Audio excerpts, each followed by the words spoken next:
San ay pu'y kapel pagkay ng bonehi Hitsan kalhun kay na pagkay ng salahi Hitsan na tay damtalaa Tutsan na ay sing-sing pagka Naphat na le ni kuto na alaw pingi Ebenezer Tutsan ay pu'y kapagay mo Laupi kasay Kidang kasay ni pu'y danho Kangay tuing Hitsan kalhun So napakay Nang salay Mulsa Anay tuin May kay huli Kusi tansi Hongkunay ching Nang bonehi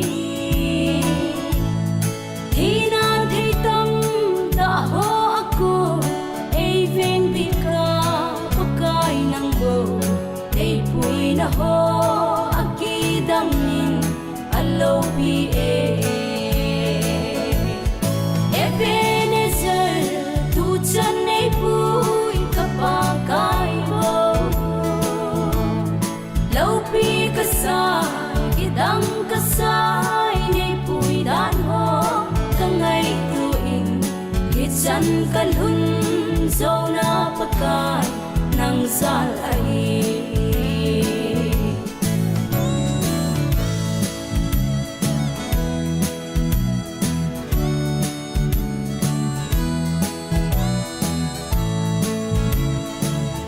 Paten yung todo tayo program hi ki panapanahi kibong sila si sa aling katihin kaya so tua hi ang pia chom chaka pon silpino nung silbo mong silpibo pon silpino nung silpibo ngayon na bobol de ke bolo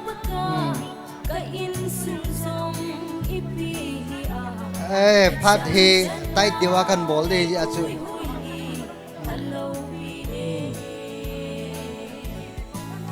program ke pan phat le ke lung zela che the na dingin thu tam sei be lo do ka sei dinga kho mo mo nge ti ho chun chom khan ngau wen lang ka sei lo wa poi mo e ti so se chun wang sui zo ten le phat na hin thum tiu chi ta le to a hi iki pat ma sangwa hi a thu zau be lo phat cha ngai te di wo kin ha wo o lo lin chi tao ho lo pu ai ti na ki chu tho kon wa su di the de ham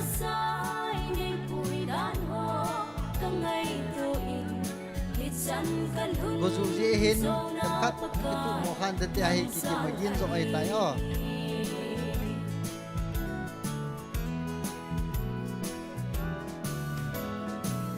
zo le nom ta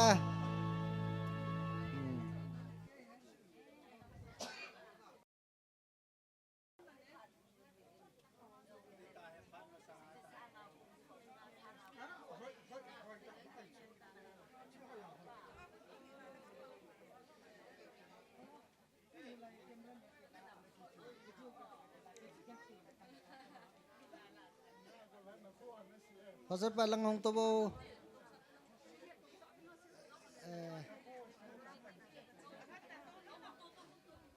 ci pasal palang ngong ngula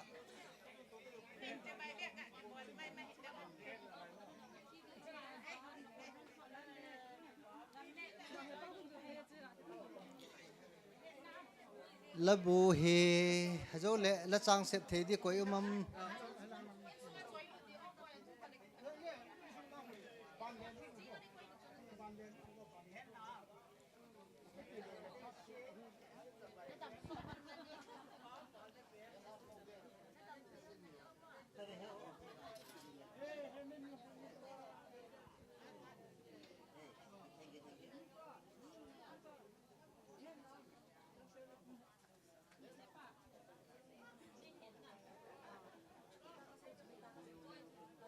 Napolo ko yung ako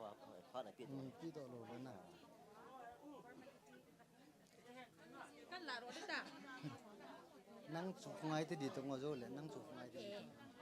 fish la ka pi de chu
hello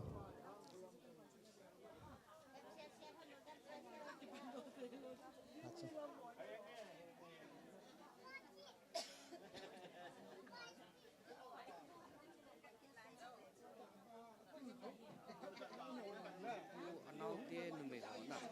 thì có cái nụ họ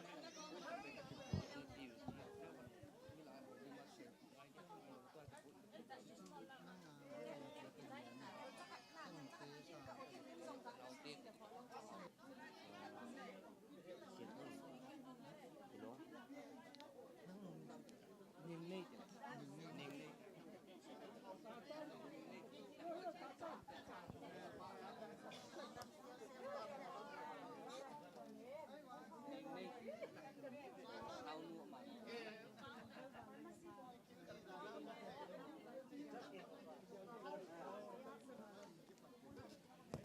tôm thật đồ chung với sự sát thế đó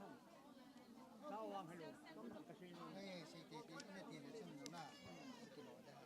bốn sự sinh cái phát tôm thật ra mẹ ata ha na min ji ha tôm quen na ya to hả do le program pha na pe ta ni o hay là ngoài ta cái nào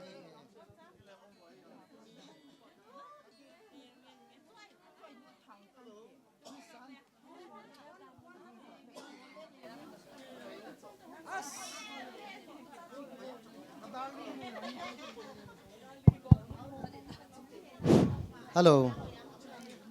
hale ito namun sit anazun hitivin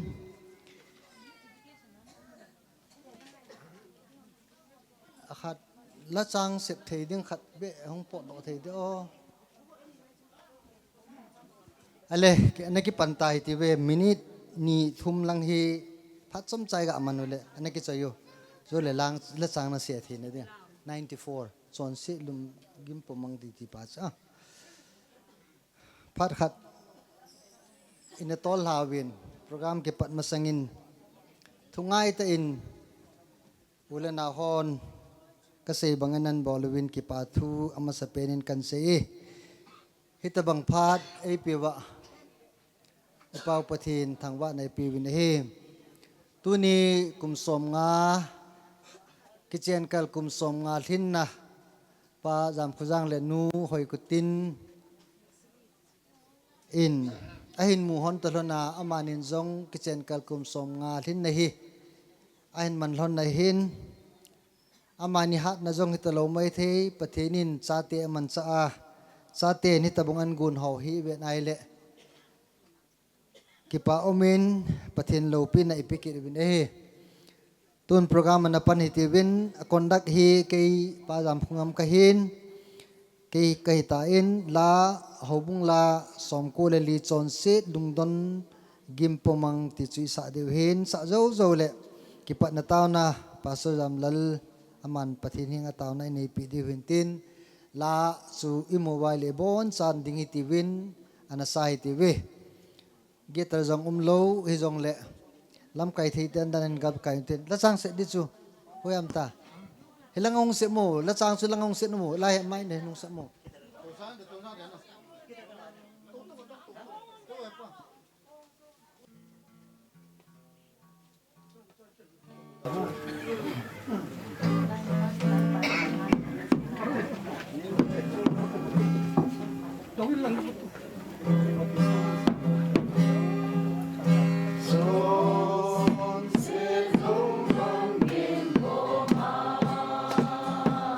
Inayui gulpa Jesu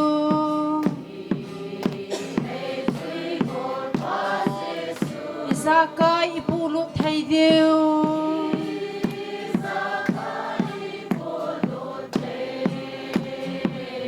Pathin hinga tao na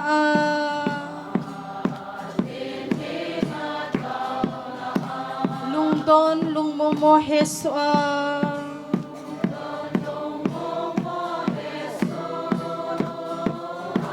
Iding gim itu ziuham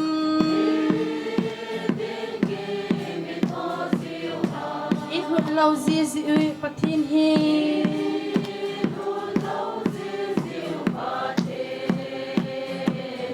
Itaw nau va izakay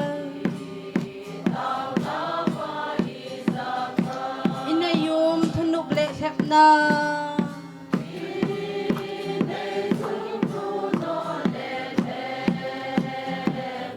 Lungzin lungdon na umam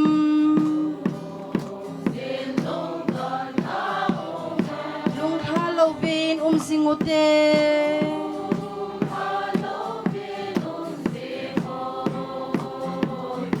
Pating hing luin tao na Munaw hitem ulpa adang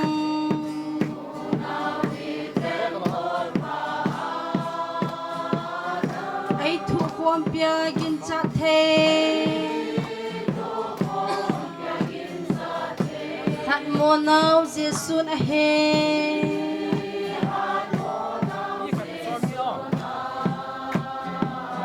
Tawun ahing hupso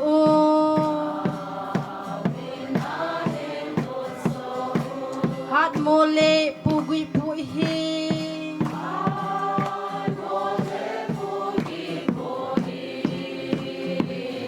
Ilalum pugi puna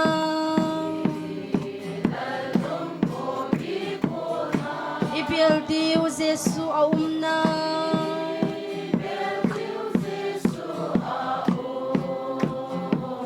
Taunan ahing hutso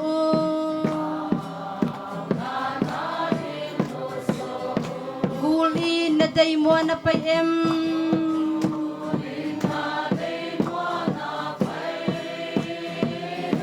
Tawin pagkahing huli Abante niya nang huhinga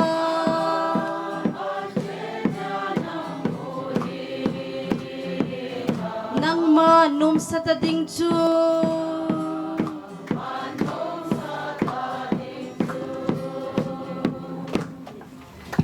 Natawiti pasal pa pakkan pingali. Patini nga tao na naniw hiti, tao te. Ay ngay luwa, ay lung sinuwa, yung pagkay patin. Tuni ni Khoita na ipiwa, yung ko dam na ipiwa, taklonin pagkay. Pat masale, ni kumasa selain sumite na nagono. Jinsunga minule mi pa, kanule kapahin pagkay. Nangin nazanggop ni Khwa ko na. Mihim kum sim kahin simuwa tuni kum songal hin na nang mathangwa na kingun te ho dam sel ni musawa amun le phat ani khwana im puilu ta jiun ka ki pawin nang ma kahin thangwa bin hi chomcha paka hi chikin kahin man na diwa ai suno pha theu boina ha sanaya chum to nang ni chum khanun lang gole mei chule pakai thil dang ho to ni chum khanawa ka bol ka to ho hi pa apana pat chari chan ge ya nang malo pi na le na chate ke pa na lo pi mu do na hi the na dingin phan ho yo si ke mang cha ding hin mi pi hin pakai na khona in thanin na pan pi ngai cha in ka pakai Jesu Christa men ka taw na hi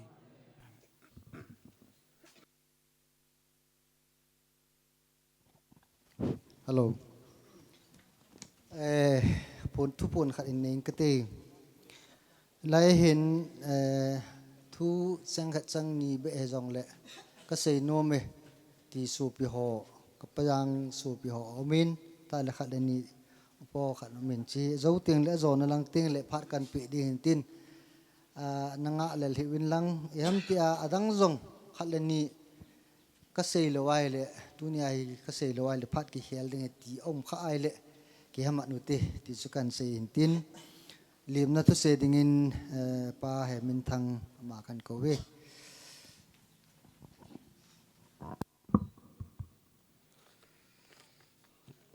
พอด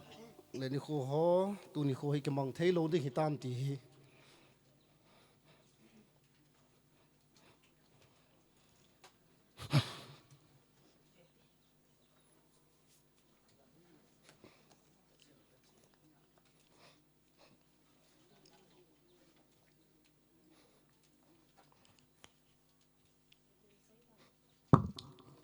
นี่ไงดำลัง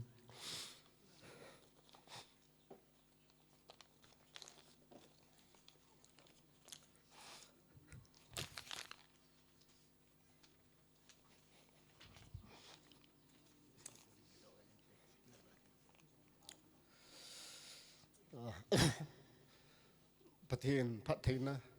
กระจังจิงอนจิลาลินกตาฮี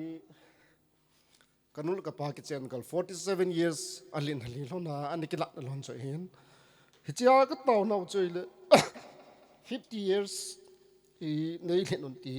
ก็เต่าหน้าเห็นประเทศนั้นเต่าหน้าสางินตัวนี้เองกุมสมกับลิงเซตดำเซลินอินไซน์ทางปีเลปูเตนุเลปาวางขจอลเจนโคเตตัวต่อมองคมตีดิ่งอิมจีอินมาสันประเทศกระทั่งไว้นี่ก็คิดปะมองตัวนี้ว่าอดีตเห็น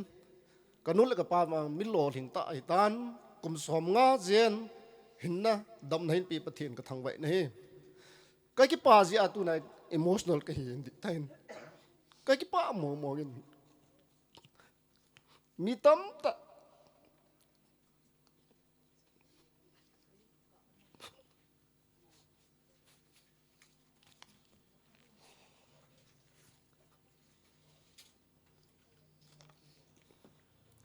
ก็ใส่นมอยู่ตมาอินละนี่ไงตมันตัวนี้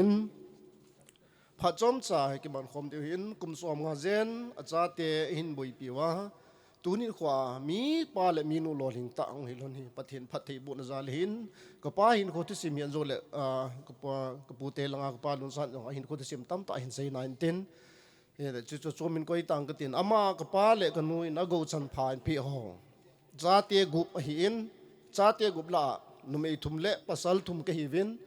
ประเทศลุงเสนจาลินกบอนจาวินเกี่ยมโหหินที่จีนแนวจ่าอินเกี่ยวกับนาทีดิ่งในสิมโดนอีหัวโจ้สีประเทศวางบุญนั่นแหละอามานี่ปัญหานาจาเลยที่ก็ใส่โดนโนมินอามาสปีนินปัสสัลอมเจงเกี่ยอลีนเป็นกะหินปัสสัลละอันนี้จันนะกันเอาปะใช้จนเราดิ่งโดอินตินจะเตียงและอันนี้เป็นจางจัดจีเกี่ยวกับปัสสัลทุ่มเกี่ยวกับปัสสัลทุ่มกะฮิวินจะเตียงและนุ่มไม่ละอันเลียนเป็นกันเอาติงในเลี้ยงบอยกับวิหงติงโดอินลังอาบานานะด็อกเตอร์เลี้ยงในจานอาบานาอันนี้เป็นเลี้ยงปีเนงจีละจากกันในสุกัยตาเป็นประเทศลงเส้นจาลินอาจารย์เตะตู้เตะจงเลี้ยงตาพกำตันอันนี้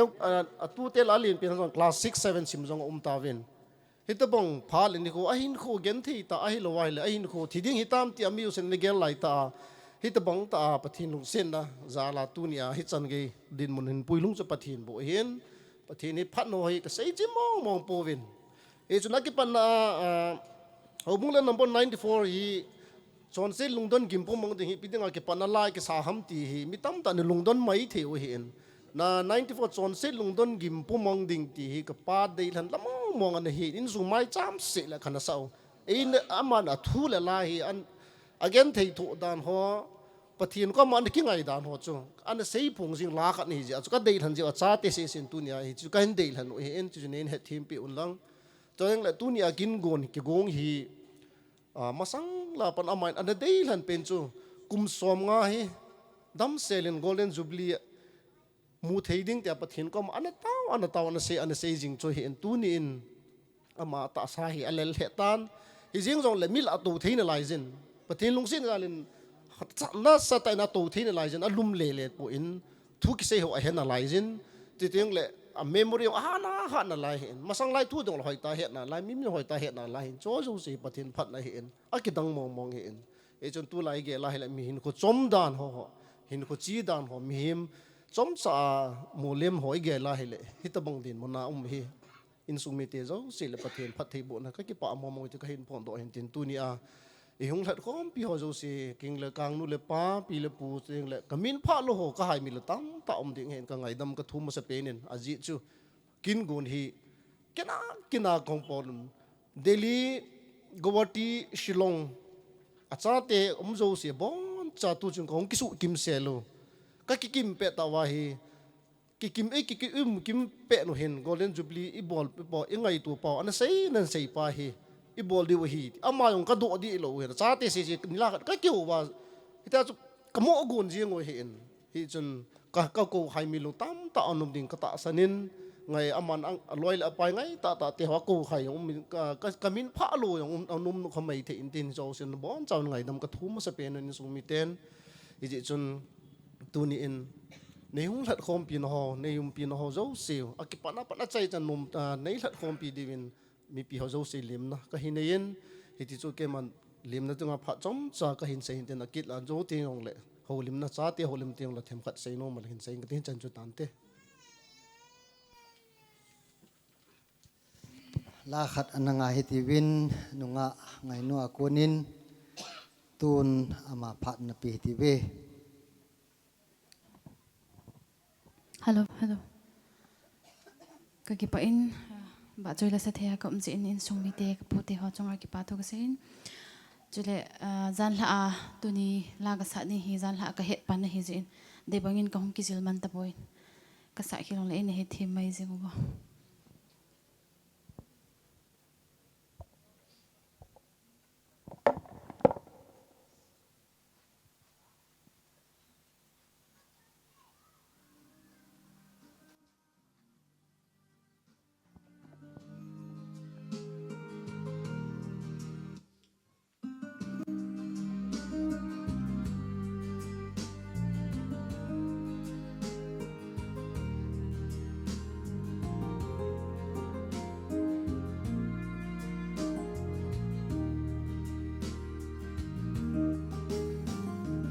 chun le zo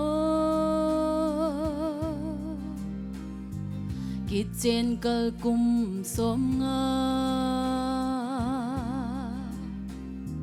sa le langa hung kal song o le na sing sung mi te ngai lut ban zal za in ka hin li mui chung pathe na phat na ho zalin kachun le zo na hin jang gop nya pa tu ni chan na dam na nei pe zalun hallelujah tin na min ka thang ba ui chun nu le zo pa pathin bang pe chan na ki chen ni khu lo pi kum som nga golden jubilee mai cham nin pathin lo pi hen na tui sen cheng in pathin ka thang ba u ve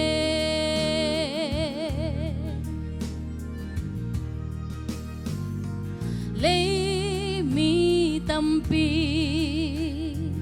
muno ma mu zo lo cây chun lệ zon na phat na ho amu jing Acha te le amau te atu te ka ki pana na chunga ka hin phongui chun nu le zo pa pathin wang pi chan na ki chen ni khu lo pi kum som nga golden jubilee mai cham nin pathin lo pi hen na tui sen cheng in pathin ka thang ba u ve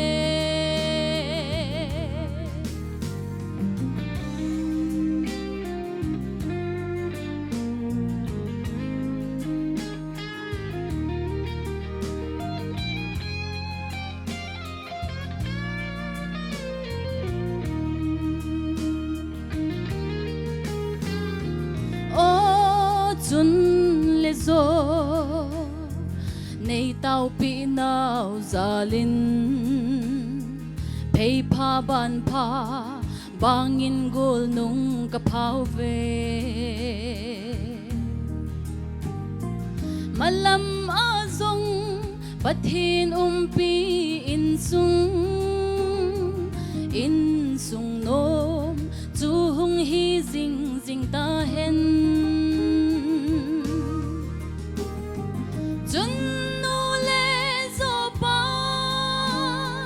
pathin wang pi chan na ki chen ni khu lo pi kum som nga golden jubilee mai cham nin pathin lo pi hen na tui sen cheng in pathin ka thang ba u ve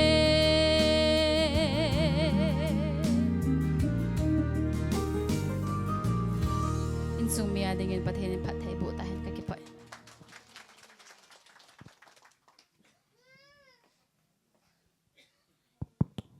ngày nua konin là ngày ta ngày thawin ama yang pathin phathei bo en lang pathin dopin sang ta hen aban hi haulim na ai ta in haulim na hin tunia kum som ngalhin na kichen kal kum som ngalhin na amang ti taw ti we pajam khoja nga dinga pute chutale chate dinga jong apute khat khat kain pi su ke ding hin anaki giwin lang amasa penin pastor Daniel mahi payam khoja nga te dinga paja nga dinga apute dol hong hile kilomin ama phat pe masake utin ama zo zo le pu onlun chate dinga apute hong hitan tin anaki ging dingin kan he san e pu Daniel phat pe ti we hin dan kho ta nei pamang ki khom nu la pa pi la pu sale so pi ulanao ichalai mona ki khop theu hi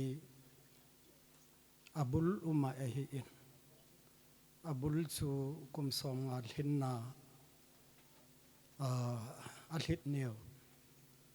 pathin zangop a hi naw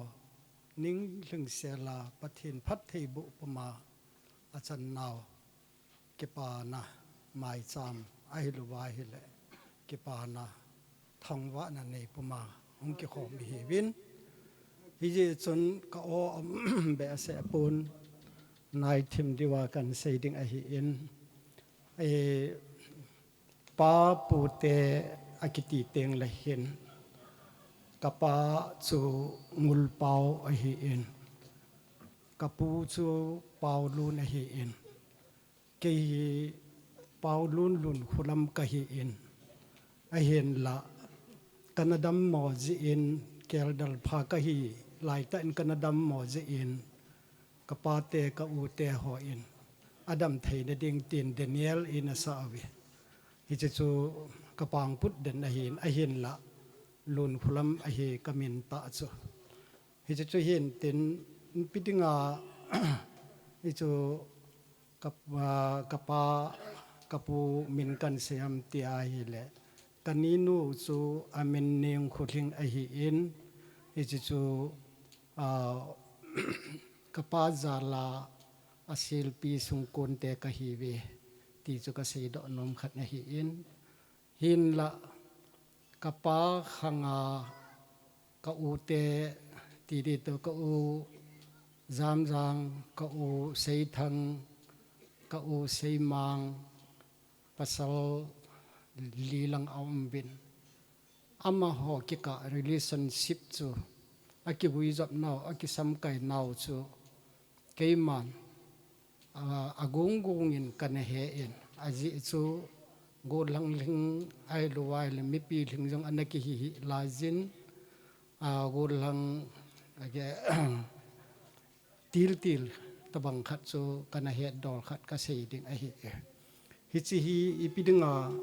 ka sei nom ham til ka tu te dinga ka sei nom khat chu na pu chu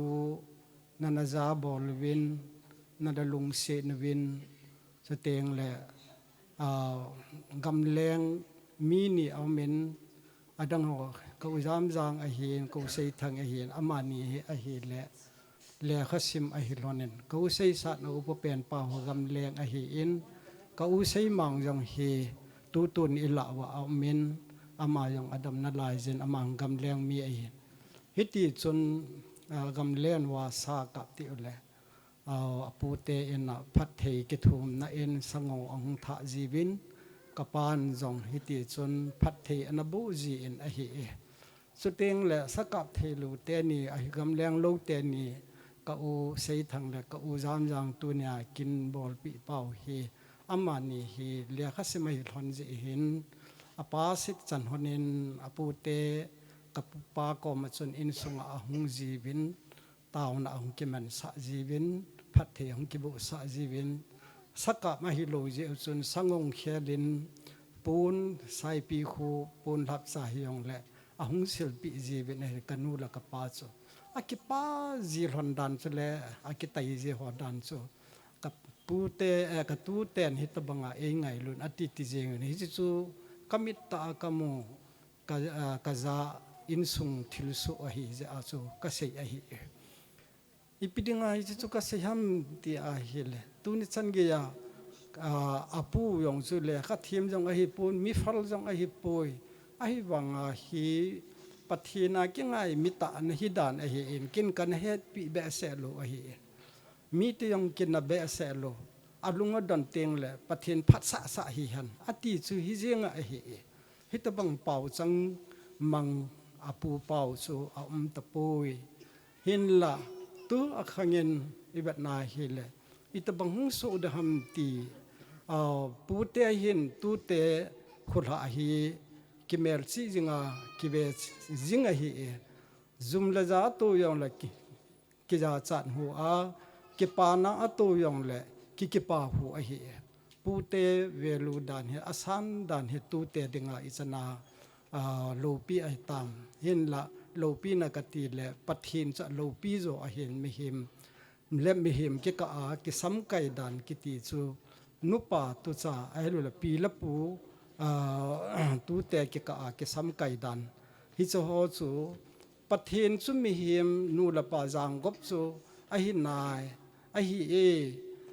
chun ama phathi bu chan na dinga chu pu te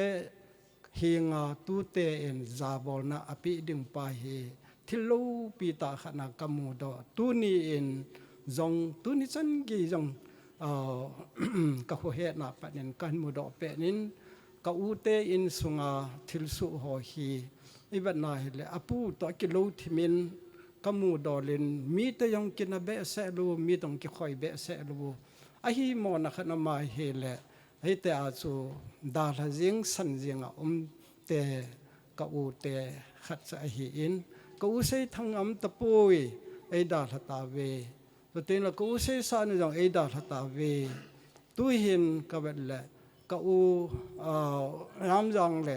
ka u sei mang amani se se am hon tan ka sei khel lo wai le ka sei khel ni ngai da mun lang hi chla a hin ka bet le ka pa thi ni in atupa ka u sei mang hi akap li di chanin kempuma akap kap jengin hitabanga apu ngai lu chu apu te ngai lu he sap gol hang kan hi khoi phalo tabanga kan amwang chun ka he su ke na he tu in a result sei tang katin chomlam lamin seing katin aw pathin jang gop a hi na chung chun wa ale khasim naw chateng la thim jil na bol naw wa mi sangin sang ta phaju hi jong le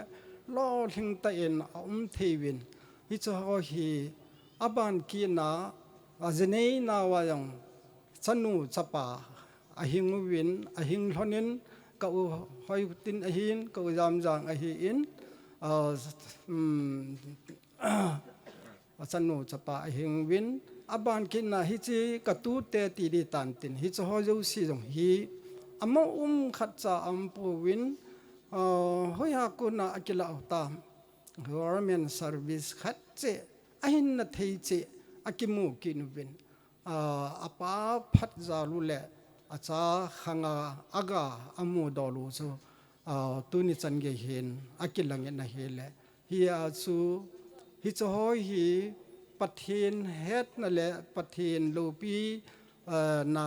apu apa anu le apa za bol jing mi ho chu pathin achung wa pathe abu e ti mu do thia om je a chu abul phunu ma hi te a kan sei do kha hi aban kin na achai nan seing katin tu bana tu te ai adam sela hin khona nei chung wa hin na pi na pu te ko hi jong le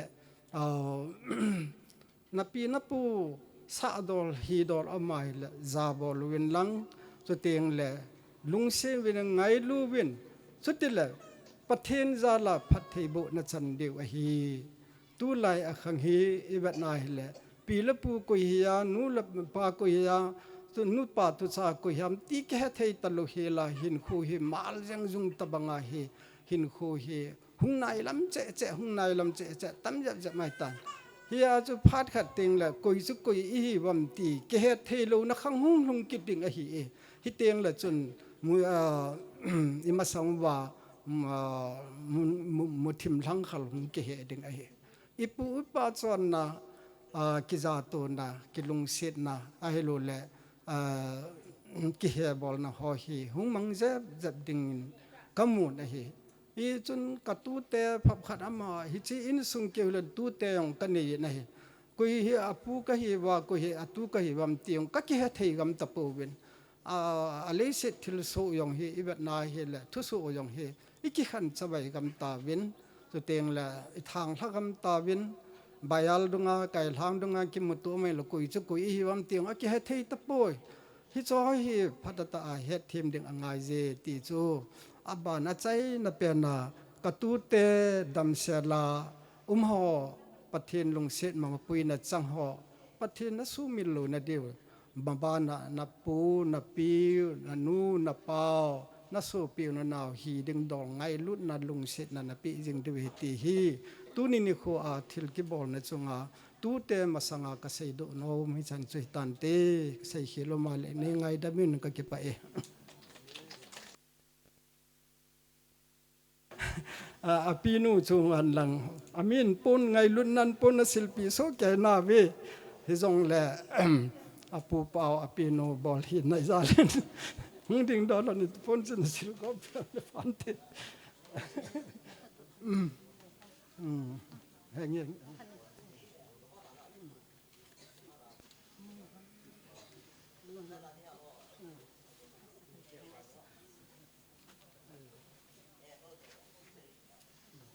ai chan chu tan te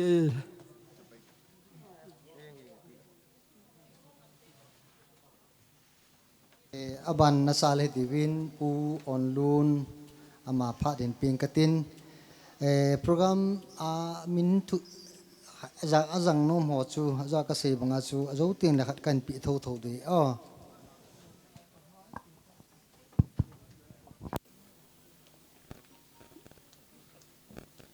cái phải ule nó tu ni khoa có ule cái nó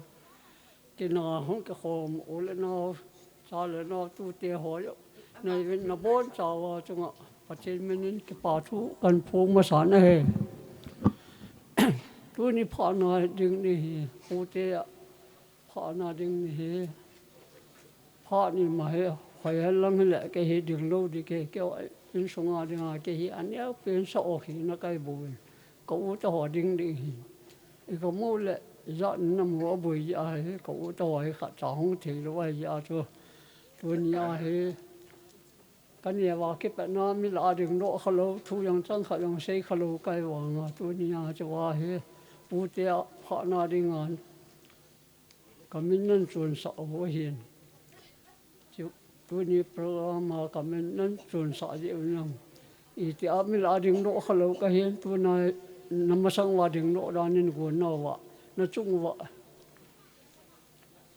cái phải phát triển cái thằng vợ này tôi ni khu tôi sẽ thì dùng ai thì cái nào cái phải tôi sẽ dùng thì dùng cái cuốn mi về sĩ cái gì mi lại dùng anh nó khá lâu mi chân rằng anh nó khá lâu mi tôi sẽ dùng nó khá lâu cái súng vợ là sầm pin cái anh nhớ pin cái nó có là cái tôi sẽ chú cái sẽ hỏi và ta nên ngay chuyện bị đi về tôi sẽ thì lỗ cái gì chứ chú mấy bị họ có mà講道呢tên tôi ni cái nó lệ cậu bỏ cái chuyện cái lớn cùng sống ngàn hin nó chân cái hin nó đấm nó hin bị cha lên nó hin bị hin những phát triển cái thằng vậy cho lệ cậu lệ cái nó bên phát triển bộ nó tu tê họ và sau thông nó mấy thông mà bị nó trong ngày nóng cái phải cái tu tê họ mai yang mua khá lâu lấy mua yang cái hết rồi ai hiền tu cho vào tu nó vào mua yang lần yêu lại lần không bỏ đồ là khát cho yang cái hết rồi đi vậy là có mấy thọ mình mi khả năng là chúng ta có mua gì tôi ni khu chân cái áo bát này còn nó lại có hình nó đâm nó bị tôi ni khu tập bông cái lô bị tọt cho họ mình thấy gì mình nóng bát cái thằng vậy chú xây thì cái hiệp hội ulen nó xây được ngã cái lom lắm cái xây thì bốn cái xây được ngã cái lom mò cái xây lúa lòng là nên ngày lắm như vậy cái nó hi cái phần liên sa là rụng bên này cái màu hỏi nó mày gì phải sao nhỉ hi bên ta bên cậu hay phải làm gì cậu liêm bao vậy nó màu cậu hay ngày cậu hay từng ngày chứ cậu hay cái ngày cái số bị phá liêm ngâm ngày mà hệ neo pin này tu hin cậu liêm bao lệ cậu hay cái to cậu nói hơi mồ thùng ở đó mình mi thùng vàng mình thùng lệ ở sau khát vàng ở chỉ to vậy này chỉ cho tu cho họ nó pu cho họ ai luôn là nó nuôi cho họ này hết thì đi qua cho tu cho họ này hết điều qua cần xem lại hình đến sĩ ngõ từ lom lâu về lòng lệ tu tâm tạo cái sĩ nó mình tu sĩ ngay lúc cái lúc mình tâm tạo cái lên cái mình là pro chế pro nó lên nào cái sĩ vào làm là nên ngay đó mình làm cái pan này ra cậu lệ còn nó mai mù đinh các ngày sợ gì mình mua cái những con mà làm cả sung đặt to lâu xin cái này là mình độ là chỉ là cái coi là cầm cho mà nó chỉ để cái này nó là lỗ nó chỉ long long trang nó cái trái tay tiêu cái chỉ dùng lấy nó chỉ người ta làm cái chỗ này là phát triển ra là ô lên nào tu là cha thì ở đó phát triển âm năm muốn tạo nên mình biểu là tu cho nó lạ vào thì không thể cái gì ở cái hệ bẹ nín cậu lệ cả nào mai bẹ gà mù tiếng cả tu tiền mai bẹ gà mù người ta cả không người gì nó biết nu cho họ sẽ dễ gỗ lệ đai dễ này lâu ngọ lâu gì ina ama khi là nó tông điểm lo cái gì lệ cầm giờ không thể lo gì nó biết nu không lâu cho tu tiền nó mò sải thì cho chạy nào cái sự tiền cái phát chạy này dengan cậu lệ cả nào choคนขันเห็นศิลปินที่เกี่ยมาพัฒนาช่วยทานแต่ก็เสียชีวิตลำเล็กปัจจัยมันนี่ง่ายดังแบบ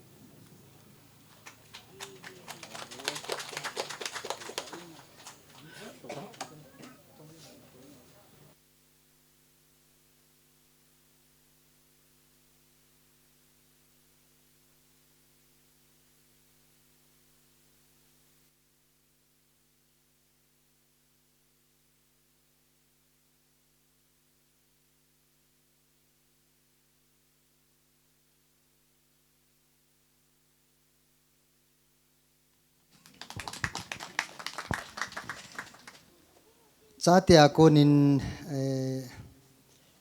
kek isi mulai kilomin khat behi anak kisulip tadi utin kek kating khat na ne utiwin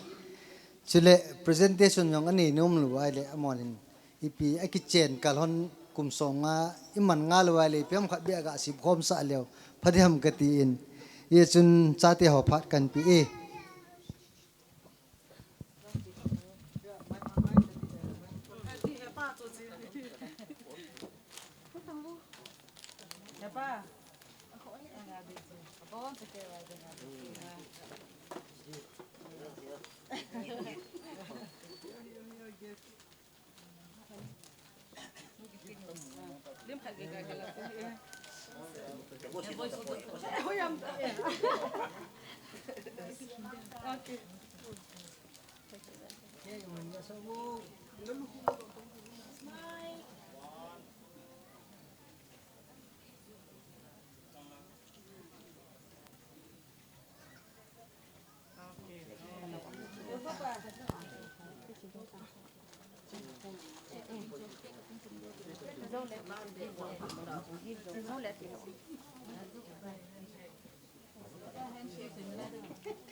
Aban hi to say na speech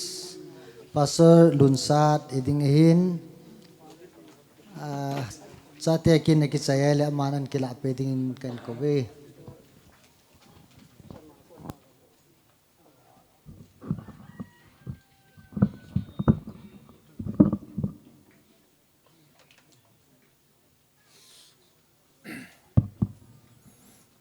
ตอนนั้นบางอินภาษาฮันขัดกำแรงอาเจวินกำมังลากีนมุนวะหินอันนี้กี่โหนวินเห็นเป็นป้าก่อมาให้โจขัดละมาได้ลุวินซิลมัลซาคิลฮาคิลขันเดตาให้เห็นป้าก่อมาให้เฮปานังินซิลมัลซาเห็นแต่โมติวเลยอามาชนแกยังงงเป็นตาสิลมาจานิเตียสาวตีเตียนยานะแกฮีโมนุมเดลัตตามินอกครูโมนุมสุกฮีวินเฮียงละ ipi ti le tu nya hi chalai phanin pi hom ti hi yani khap ni ka chun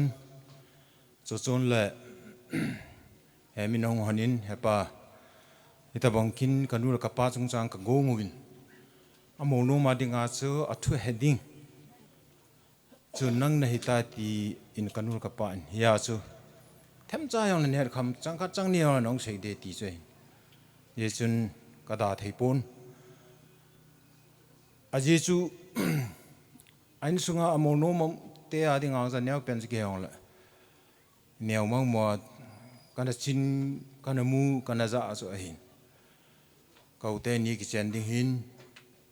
kin kau si yeng tu na hi amin tak head be mai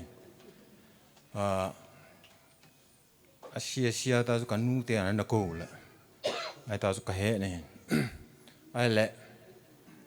kapa hi pasar yi chun ho bung thu ti ho yo se kyo na ki se ji sun cha pang cha chu kum som la ni ho be ki mai thein te tu na chu calculate ka ga bo lai la ai la kau hi ko yam yang hi ni ve thum ve mo no ma hungin kapa te ho to ho bung lam ka ta ke ho jin ipija chu mong ko na kanu kapa te ho chu na mani ki chen ning chu za dam chu ka hepun heong la a chai na chun a thum ve na lang hi le ki ong ka hitin ka gele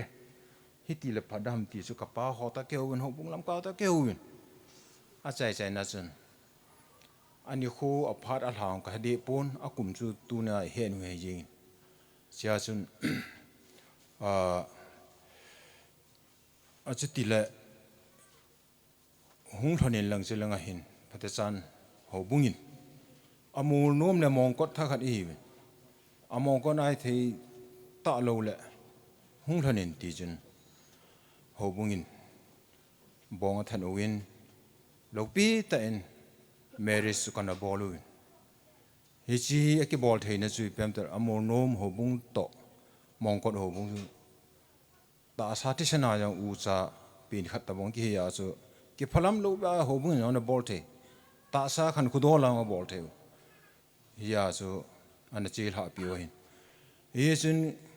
kau te ni hin mol nom mi to po hi a khumi mong a ina ngai lu nu ka hewin kyo 1973 su mong ko na he english ku an phun win abc ka sim pano hin ti chun ong ki chi in ka u hi aman anding jo tapon kana cha dollar sun iti kum hi ju kai pon the mona nein operation an ki bolin agil la na me ti ju chun tiyan na ta ne ki seju agil za hi kel cha gila to pi ti ho ne ki se kiti je ke hin yo lai he ong la tu lai doctor hon sang sa kho jong mi dam mo bol dama tu lai ni cho ji ma chai ta po ya chi pha la ding chun gim ne ki sama ma jing hi ti chun kin ka het ko chung changa ko te ni chung changa kan het chu hi chi ka chu a hin ya sa ma ni ki chen dol i ti le bu nu ma chu hun ki cheng hna su le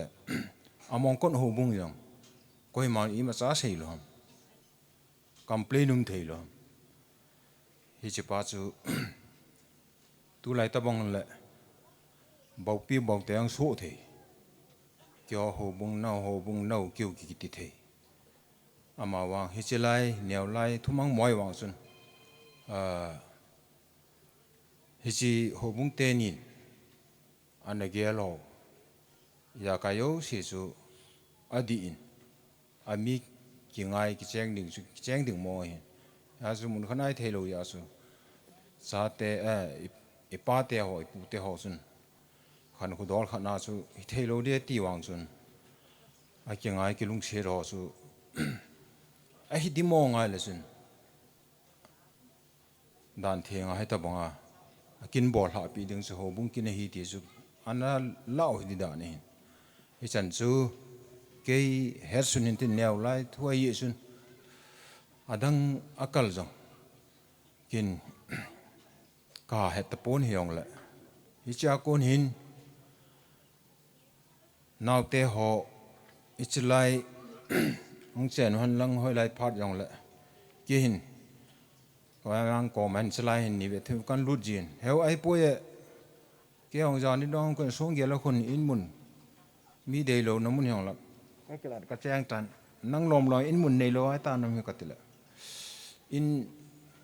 là lâu nay cái ngày tọa phật lòng government coordination phát mong nó sạo lắm cái là là cha theo cái xem đó bố là cái gì ngay số cái in cái lâu gì cái tiệt ati hi chu mu lo mang cái sản phẩm bằng hình là bắt thế nín hi chu ata so pin in ra holy mon on satan coi ta bằng đi thì chun gel là cha te pi akle on son so ke tao han la hele cái ngày nó đi nè luôn đến cha này yong lại câu hình bắt thế này ata sanin bắt thế này songin in lâu này là go to people cha te cái xem đó popo là ta bắt thế này nga sun là na tao pa cho hin he su bắt thế này tu ni hin angai to bong bongin sa te ho jo se akin so the na dio bắt thế nín he ti sun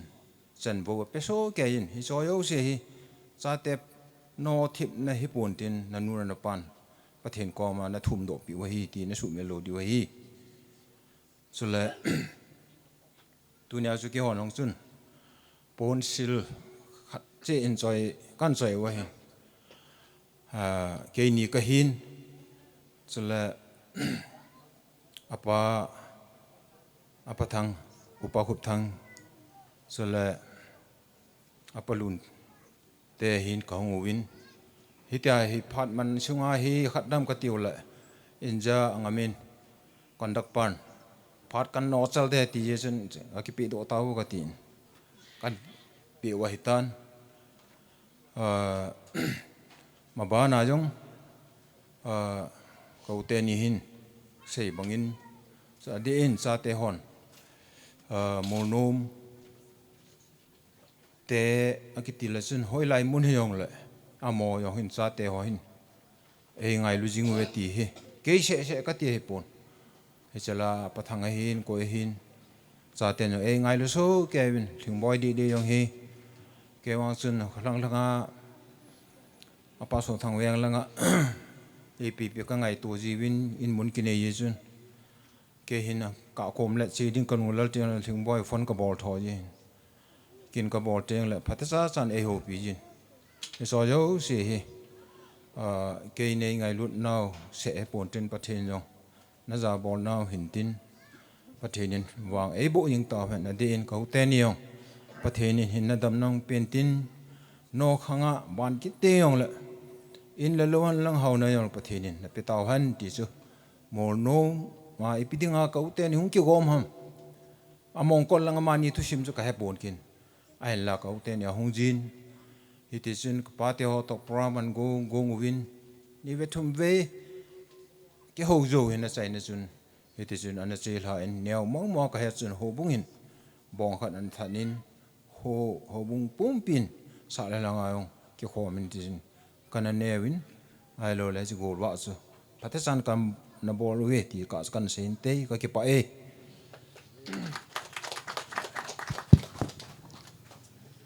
tua hi kin thim pu pa dai ta in kin thim pu pa pasal el sing sit nama phat kan piti ta sa le sagawa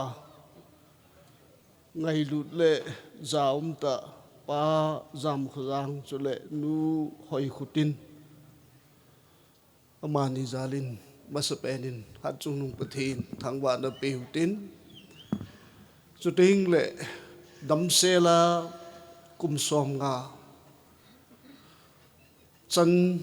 an pui pathenin amani an pui hon zalin jong avelin pathin thangwa inum han lang hitol hana chun ipau pa zam khudang hin chu ting le nu hoi khutin a hi in mi pau ga manging kating happy golden anniversary kahin pi hone tuni hi asain ai wangin ku ka ga ki in zo le ka su la thu thu di tao nei ban ting le chu ka ki von di ai kho ta ku ka ki an he ji khadom ben ku hi ka ki a hi in sunga mi phung chang ta yong le chan kanau nu thing boy le aloi pan 24 kumhlun azing hele 25 Christmas I mean New Year hi tan New Year gift ta banga dinga he in fon hona JP collection store ki mutu te ti hona kaga chi le kot su na dei ta ke hlan na ti hona naw te ni thing boy te ha hawen hi chi ka ki hlan hi in sunga chanu mi phung chang ta yong le chanun ei cho pe hi ya tu ni in sung kin hi ji a asat le wanga ka hin ki a he su da hi in to ka wang kan ki chen pu da hi in sung thu pi ho ai lo ka sei num de se ho ka sei ma sangen 97 kuma isu pi si gala ho to ihung ke khi lu ben ke yong la ngai le kha kan sim ma hi ichi 97 kuma hing ke het khilu to hanin ke yong phaya TTS akane ki chon tan kana ki chon to hana chun tu ni a holi ma kanau pa hen min thang mi min a hin chu teng le kanau nu thing boy a hin TTS hostel la thakhanin kang khom wen iti chun u chata bangin hin khu ka hin bang to pe win nu la pa tu ke het ma sangen mi min to thing boy zong u pa ta banga e na man hon lungela sei hon u chata banga hin khu kin mang pan a hin ya chu nu la pa to ke het ma sang su pidang ho to ke het ma sanga he naw te ni to hin u chata banga ki ngai lu ta hin khu kin mang kom to pe hi ji chun tu ni a kin ne ya in sung mi te to ke ki ka jong in sung khat ta banga hin khu mang to pe ka hi we ti yong ka ga sei do no me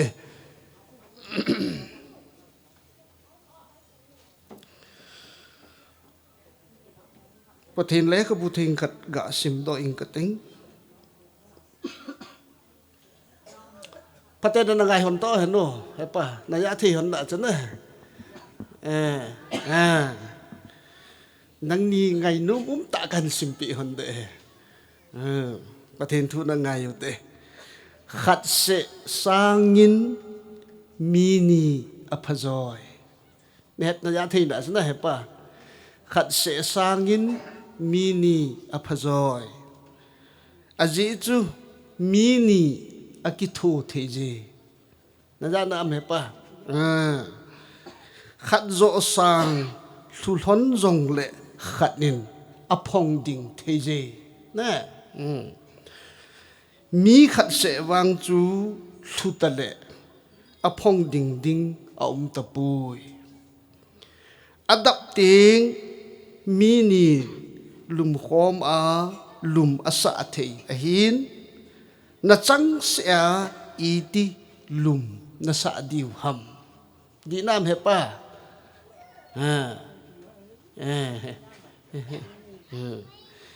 kan simbe ke dit mi khat nan lel chu na mi khat nan lel chu mi nin anan zu te ding a hin khaw jang thum ki hel hop botan ha sa hiประเทศนี้นะทุพัดไทยโบเห็นเนาะทุหิลปาโกนาการเห็นซิมโดยทุหิลปาบุงลีจางกูอาโกนาจางสมและนี่จูการเห็นซิมเห็นวานโนยเห็นนูปาตัมปีเอาเมนอากิเจง Golden Jubilee มันหอมมาเลยกุมขัดทิ้งลูลายาปะกงเละไม่ทายตั้มปีอมเทียนเองอัฐางปีหินนูปกิแจงห่อเฮซิลเวอร์จูบลีตีเวนกุมสมนีละงา ge hi nu pa tam zon amu khom thein silver jubilee mu khom jong he tu khanga he ki khat ta he ta ne pasal athi masa nu me thi masa yang tam pi tan silver jubilee yong mu zo lo tam pi tan to nên imasang wa pathin min nai tu do so ngai lu la za ta kapa hin kanu na hi honen pathin phat thei bu na chang mong mong hone ti hi kapun do no ma he chu ting le kum som nga zen nu pahin khu nain man hona kum som nga thin na namu thei lon he enjoy mi min kanau pa emotional tain ông hậu lụi miền ở đây bằng đồng cái xây thì mò liều dễ nghìn coi mò bồn cái pa giá lấy hết chân inu ipa à cái chen kal hun kum som ngal thin na anh ni adam ghé là amu khom thon he cha te mu te tu te din long cái pa ông mong mong ấy thì cái xây đó nó một này all ta công ngầu lim de cái bản này khu ấy gì kum phê bê chi tan superman à cái tu te đồ là hiện silver jubilee amangun team pu này pen ấy pan sầu bên cái din đồ đồ à cái xây đồ mà sắp pen thu chăng suy lệ tu ni khu à hung cái khom dấu xe hin cái tu te ni kum som ni langa sung ahung kin na hon ilop khom di we ka ti le anui tampi au mu ve mi bin khu a hi ikina ni khu jong au min ikinil ni khu jong au min ki ngai lu ta in khu iman ni khu jong au min a hin la pathin all la hi hin khu hi an puya tu ni a hi cái pa ta akum som ngal hin nai man thei yo hin cái pa om lein le kha sun them ta khat chun alti kar khat asu na ka sim da ka lung thi ma tong ka len sarman hling se ri le ki sei le hoi le di hin en la sei pung ka teng asim no mon jong na bit nom le google la ana ve le chun ka sei pa na mu di we hin le kha sun them ta khat chun kum som ngal thin na ki chen na ho he ite ga min boam tili English achun hitina ga min boin half a century of love atin ahoi dan chuna half a century of love chilai yong hin celebrating achunga yong khun kisun theile neke maza atot half a century of love ahoi dan atil gol to dan century kiti je heaven zakat tinna tin half ai a ke khat kum som nga century ke khat ki ngai lu na thusim ti ta bang altikar hoi ta khat aumen zo ting le google la yong na sim the na ho lew na mu di hin tu ting le mi him khatin kum som nga thing se na nu pahin kho hin bang ki ti hi wa no ya hi thil ki dang ta la pan sa the he ti loy yong au min ai sei thei ta hi aji chu mi bin ka sei ngai lang jingle thale delhi ne chi hon di tan na loy nu to ana ki cho hon lang le khabu ka sei delhi adim se nin tin bookstore ho ana sim te hon lang nang nin lo Dr. John Gray John chu la spelling he hon ta na tin Gray Gray Gray Dr. John Gray in lekha butam pia sunin bookstore ho available chu ta ka sei go de atai lekha bu min chu hi la lekha bu min chu le men are from Mars na planet Mars na teng le women plural mangin women are from Venus na planet Venus hi cha man lekha bu su khu hoi tan da simonin lang naw te ni le ka thim che yong nei honin ana ki cho honin lang mi him nu mei le pasal ki chen adjustment aha dan ki het thim to ding dan aha dan khu asu do nu ma hin ye chon e ho hi planet art na cheng hi win tu pe na he hi chi le kha bu sun pan asut khu hi ali pi sun ham ti le lấy sẽ tua lấy sẽ na pasal hung che pasal ho si hi ala le kha busuk na vet le planet art na ko na hung hi pu wen Mars a ko na hung ping hi etis sim thu aga su cho pasal ho hi planet Mars a ana cheng wa in nu mei ho se hi le planet Venus a ana cheng wa hi ale Mars a cheng pasal pa to Venus a cheng nu mei nu chu ahung ki lung se honin ahung ki ngai lu hon tan ahung ki lung se ahung ki ngai lu to ki thon chun ahung ki cheng honin amani planet han da honin planet art na hung cheng kho mon na he ana sim to ana ki se le nu po ni sim di wa phata se aji chu amana se hui pi ham ti ai le planet choma planet pasal pang planet choma chenga nu mei nu yong planet choma chenga amani hung ki chenga planet earth na hung cheng hon na he ti ye chun planet choma chenga hi hon ji chun alungel hon aki bang pui ne he thei sun na anne adu hon dan jong aki bang pun adei dan hon jong aki bang pui nu pa khat ki cheng ki ti chu nu nga gol lang hi sungin azun ege ya ka he ki ti yong cho tu sim thu ei bu nu pahin ko in man ting le ila sam na ithin lil na tampi ki he do e je a chu nu mai la pasal hung ki cheng khat nu pahin ko lo thing ta hen man do na dinga adjustment a dan pa chu sei do the dinga chu an anasu de hin chu le khabu chu he je chon tu nin he chi ka ga sei lo na thil dang a hi pon pa jam khojang a hi in chu teng le nu hoi khutin nu to i pau he kum som nga sung nu pahin kho lam a hen zot na hon sunga he akina na hon jong ni kho tampium de na akinil na ni kho hon jong tampium ding adai dan hon akiba lo ni yong tampium ding alungel hon akiba lo ni yong tampium ding hin hi cho ho zo se chu ain thu gal kai hon a tu ni a he pathin ang sunga he lo pi ta kum som nga thin na i lop thei we jin pathin thang wa u te Joshua kitipa ama he marriage counselor kadai in lekhabu tampi sunin a lekhabu suk na khana khun aloi nu to amani testimony khat he asunin alo azinu min he le sara kitin ama na suk na khun ama yong hin tu ni a inule ipawin kumsom ngal thin na aman banga he amani nu pa yong kumsom ngal thin na naman hon a he ahele kum som ngal thin ni a pathin hi nga ki pa na mai cham ka sim kin ki chai chun thu dong ho hong win hung dong we ti chu i ti le kum som nga sung hi nai nei pi sarato kelung se le ki ngai lu to ta kum som nga sung hi nu pahin khon nan man thiu nam ti ado ai le chi ni a ya ma hin thu khat a sei do chu kum som nga sung kai nei pi sarato ki ngai lu ta nu pahin ko kai manu na lam kan zo khom thi hon nei pathin zal jong ina nei jong la thil khat ma he ti pathin mai jam phunga pathin ni nei pe kai nei pi sarato ki tip nan kan nei hon ka ki chen na ni khu hon chun ka ki chen pe ta hon kin ki chai chai chun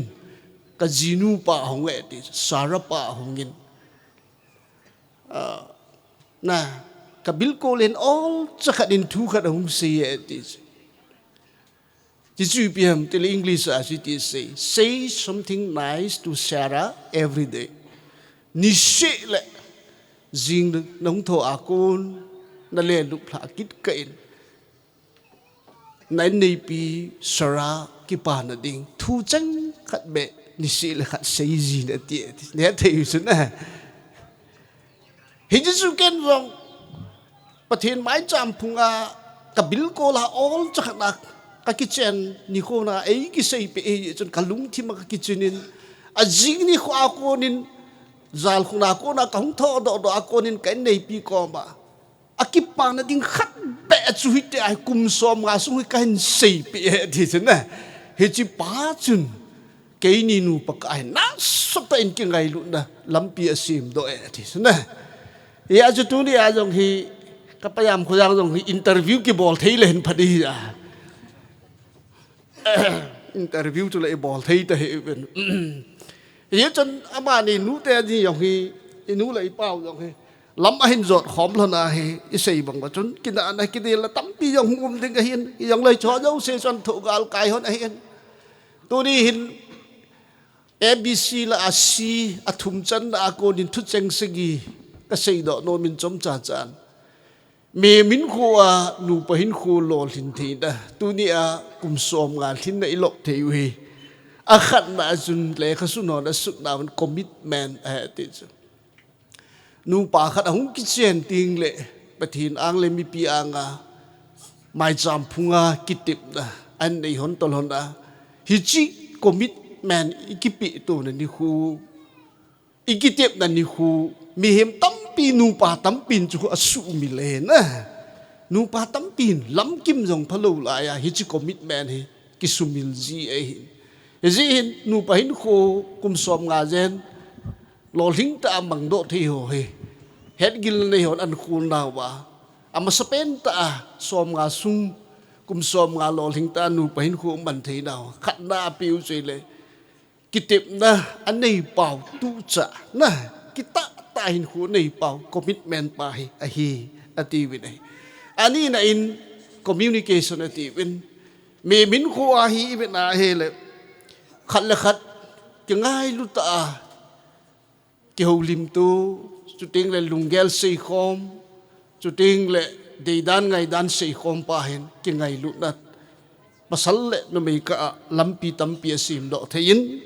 nu pa tampi ibe na le communication he nu pa ka jong thla sam na tampi om do thein kum som nga zen lo thing ta nu pa hin kho hin bang thei ho he khat na in commitment asumil povin ani na in ama ho ki ka communication hi phatecha anachi pi ji we ativin athum na hin he le care and compassion ativin aji choi piam ti ai nu pa ki chen khat chu pasalin jong aji kho sa ding nu men jong aji kho sa ding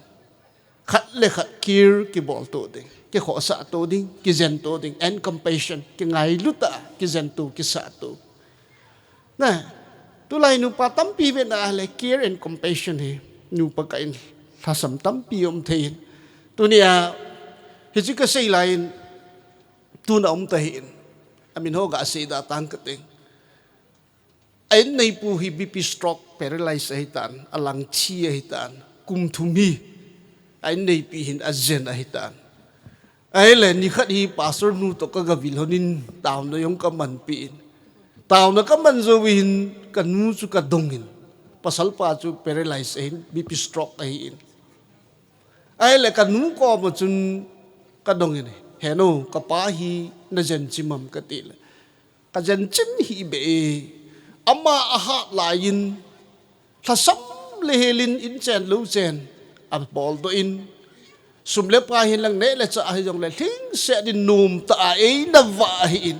hi ji hin kum thum jen alup na azun e ka bu wang ka jen chim hi lai e pathin thang wa uten na ji su care and compassion ke bom ta khare chu ting le alina siu hi le companionship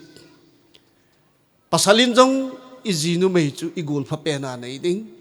chu ting le nu mei jong pathini nei pe izi pasal chu gol pha pe na nei ding companionship hi chu pa hin nu pa hin khu a lol hin da tampi ei pe thei ti hi het gil ne hon asunun seminar sar mon hi nga lo jana hling a sei pong ka ting chu ting le anga na asut pau he le compromise ei in koi tam khat e hoi nam sung wa ke ho sanga akum tam jep senior pastor ho khat a ho lim na kanaya khat chi pi ham te le koi pen tam pa te ho khat pen hung hin tin i nam sung wa he ka sumil tan ami chet chu ke ho sanga hu thasana tong ma so ho senior hi ta ama na se ho lim na ka za khat chi pi ham te le ka in nei pi to sunin ho in na ki chen na kin akimangin ni thain zal khun ka zun khom hon tan zal khun ka zot khom hona zal khuna ka to tha hona ka sei ma sat pen hun chi pi ham ti le nu pahin kho hin man khom de hi tan je chun kina ni kinel ni bang tam ni kho jong ding ga hi kina kinil ni kho ong thum tai yong le problem na boi na ho chu sul ham le la sei ham le la khat zo zo lup na zut masat ti i bol le tin ka kitip ho na ti na ho ye chu na tai nu patam pi kikina ke ho pastorong izi to kikinil kikina chu thagam dim set ka hi lo piu chu van til to ka ba lo piu chu izi to kikina kikinil ilung nok mon ni le ham khat iziam khat lup na kizun maswe de chan hoi lu ta chu ya zo ma na sei le na problem solve bol masat ding ting le lup na zut khom ding ti na just compromise yai nu pa hin khu kum so ta kum som nga ge yen lo ling ta hin khu hin bang thi hoi nu pa ka hin pat ta compromise jing he ti mu do the ai chun abon chan sei le hon sot valentine hi chan chu ga ngang ka ting tu ni avelin pajam kholang hin chu ting le kanu hoi khutin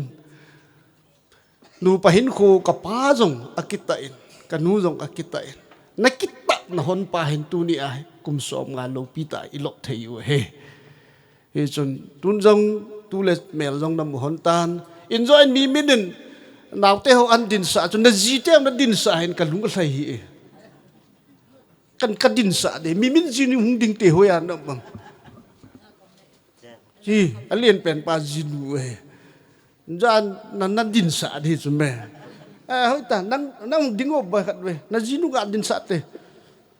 hoi ha la ga không mà ko la hoi lu din a chai na pen azat hung go azat na hoi am ta ki pa me tuk ta boy ja cham mo jong pathin in sunga mu phata ta ei pe u hin na tu ni anu le pa kum som gal thin na pathin mai cham bi sim ni wa pat ta cha lo pi ta mu ho jong in din do sa lo din nup ka sa lo ya ka hin phun do he an da gel khi li dang su hiền lưng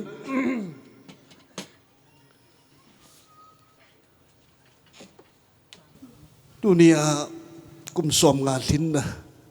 ki chen kal kum som ngal thin dai man theu hi pathin za la hin chu ting le inu le pau ki ngai lu ta hin khu an man hon za la ta bang i man theu hi in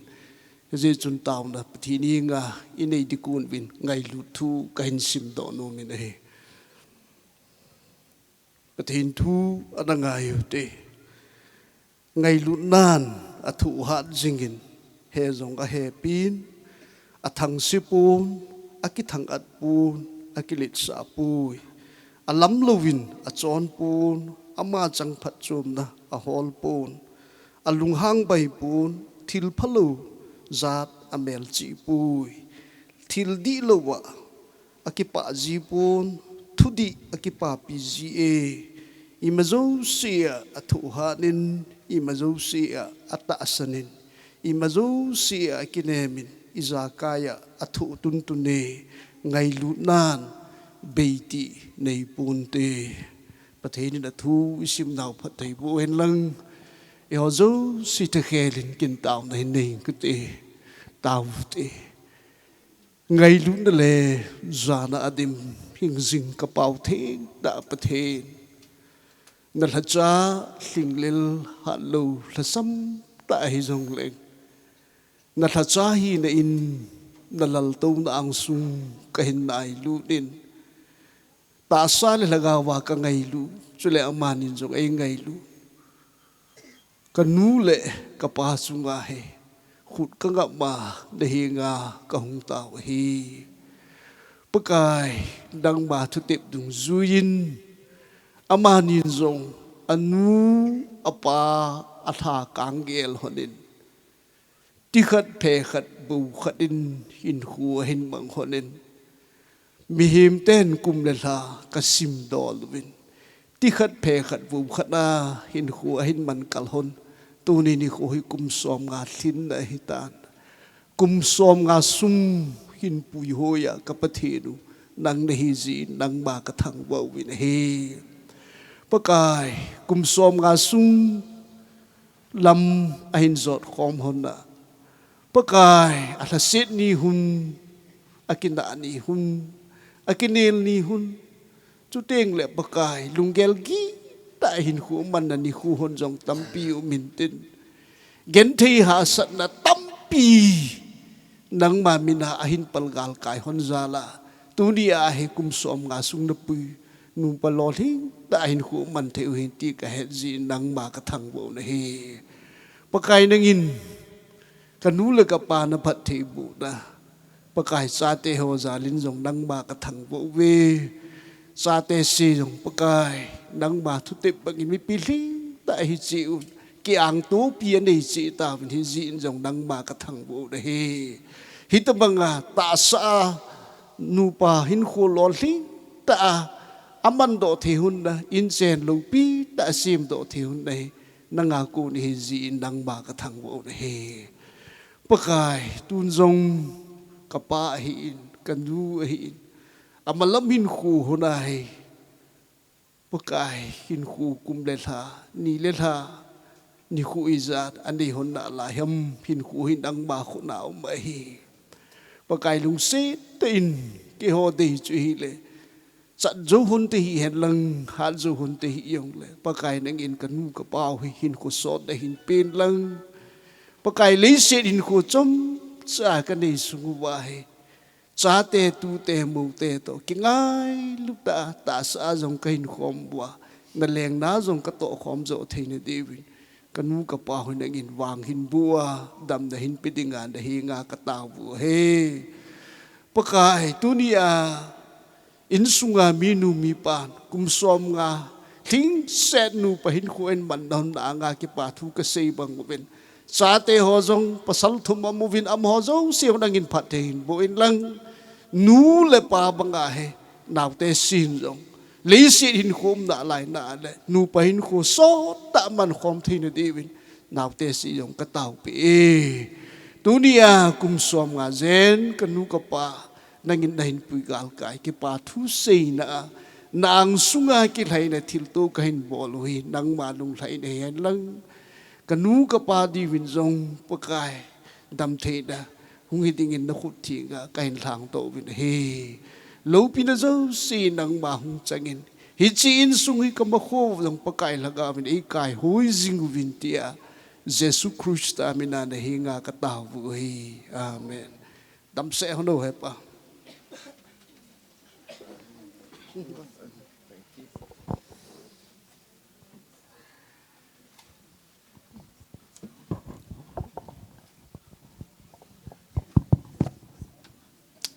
tu ni kin thim pu akonin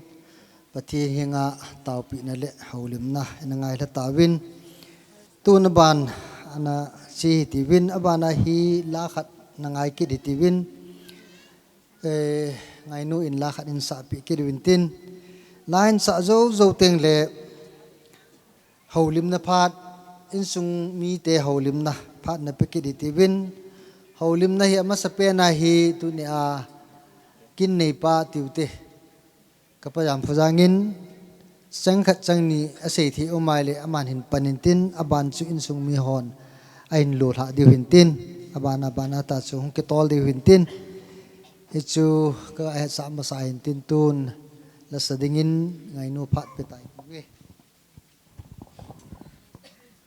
hello pathin va join ningin Ebenezer pathin tilan sang kata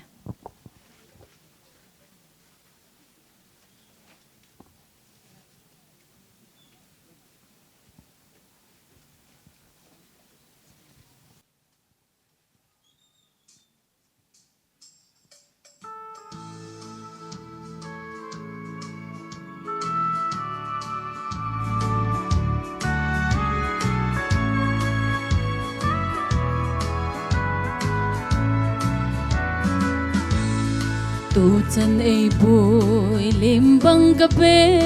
pakai nahi hi chân cả hun thấy na pathin nang za ahi kit cha na thấy tam ta la tu chân ai bùi ai veng pakai na phat na le nei kho sa na Akidange Ebenezer Tutan ay buhay kabagay ng Laupi kasay Kidang kasay Nay buhay hoydan Kangay tole Hitsan kalhun Thay napatin Nang zalahin Lam su lam to anay tuin nay kai zinge Gul si tang si la ai veng nang manahin Hina thay mun tam ta la ay vang bit sing o kapaka Nay puy huy na agitang in alo bi Ebenezer Tutan ay buhay kabagay ng Laupi kasay Kitang kasay Nay buhay hoydan Kangay tole Hitsan kalhun Thay napatin Nang zalahin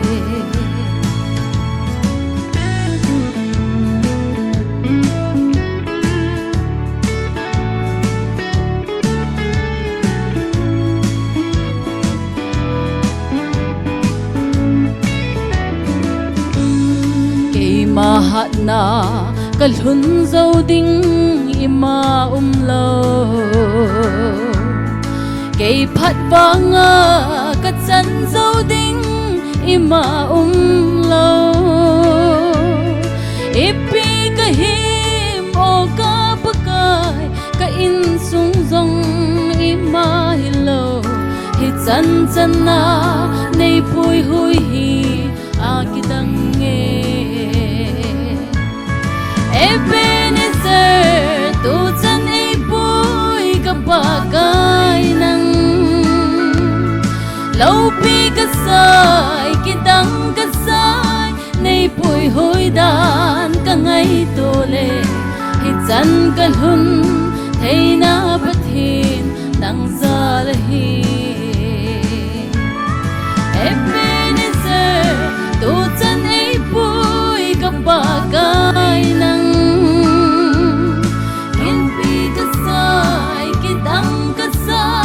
Nay puy hoydan Kangay tole Hitsan kalhun Thay napatin Nang zalahin Hitsan kalhun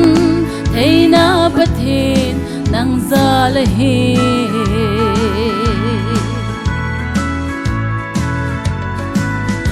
Laupi napatin sa kipa Jana Oh, Tilo se kaver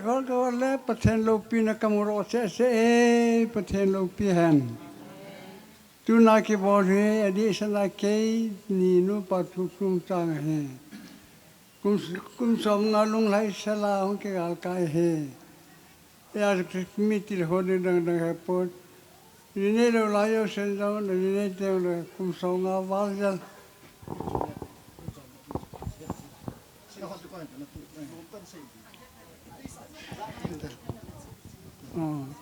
Kum som nga wale patina to khom ni ngai to se bun kya mo tu na ikatin do ngal ne ke ya ke kine ke ya ko na la ses le san khalani ka se na men phung kam gama o khola ko na mel ke nga me som ni somni ki jo na ho ge pa आज की अल 1952 लाया cookie house in थत बनता मारो या जो तंकुल हो स्कूल की कांगम तलो कमो कुम सम गेफ कने नुआ उरन ला के मा लम्पी लमला के काया आया असिल असिथे लो पे खन Nyaka simtai tari tip tari tu kanang itu. Kumsam tamaju. Kelas mana kona siksa kaswa, siksa kona siksa kona siksawan, siksa kona tu kumsam tama aking ajawahi. Kelas 10 exam बोलने देंगे है परमिशन का थूम ले ऑफिस होसन ए फल पिपोगन आवांगन 20 रोई दिया है पासन है कितने पेन अमा ओया ना पढ़ना है प्राइवेट निंती साथ करने पेन चले mathematics sagu tuition kana bol pe tikan adim jate amet so pune pen English sagu kana hele tuition kana bol pe ti thangja mangui te lecturer DM college amane pen amma in class 10 and simna I family circumstances apete ta poiti और कम चांगलो ये नहीं पे चंजो का सूता वाले परमिशन इन पे वाले एग्जाम का बोल क्लास सवाना को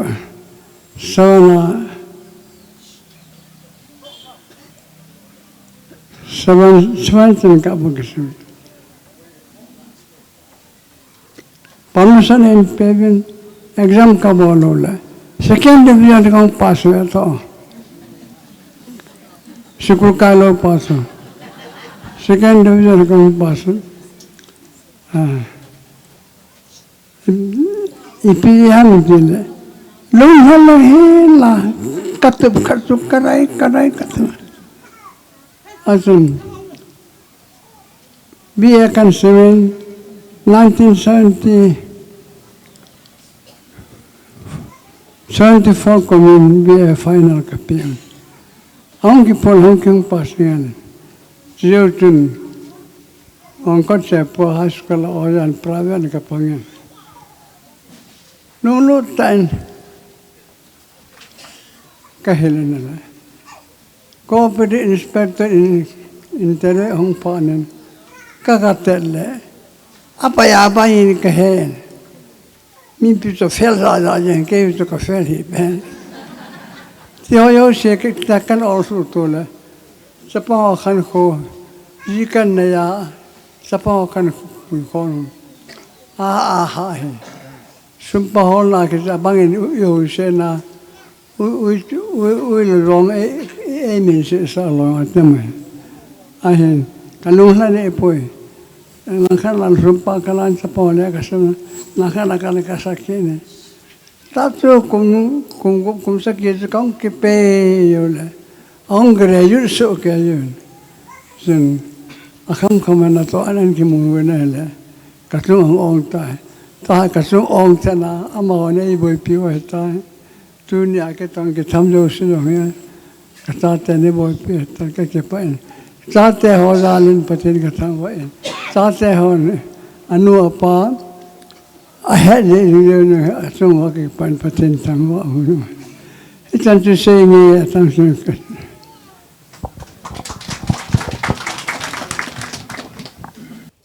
Pakai patin patay bo na zalin tu ni gingsa lo tain kumsot pita zo no may adi sana kay le kanaw ring pining ahiin kaumin family hin gam choma in pama kaumta zivin sot pita nula pa gentay na hasa na zong tampi muzolo to zolowin kan umun tukum 2026 gingsa lo pita in kaung kisutobin igela hilel hasit ta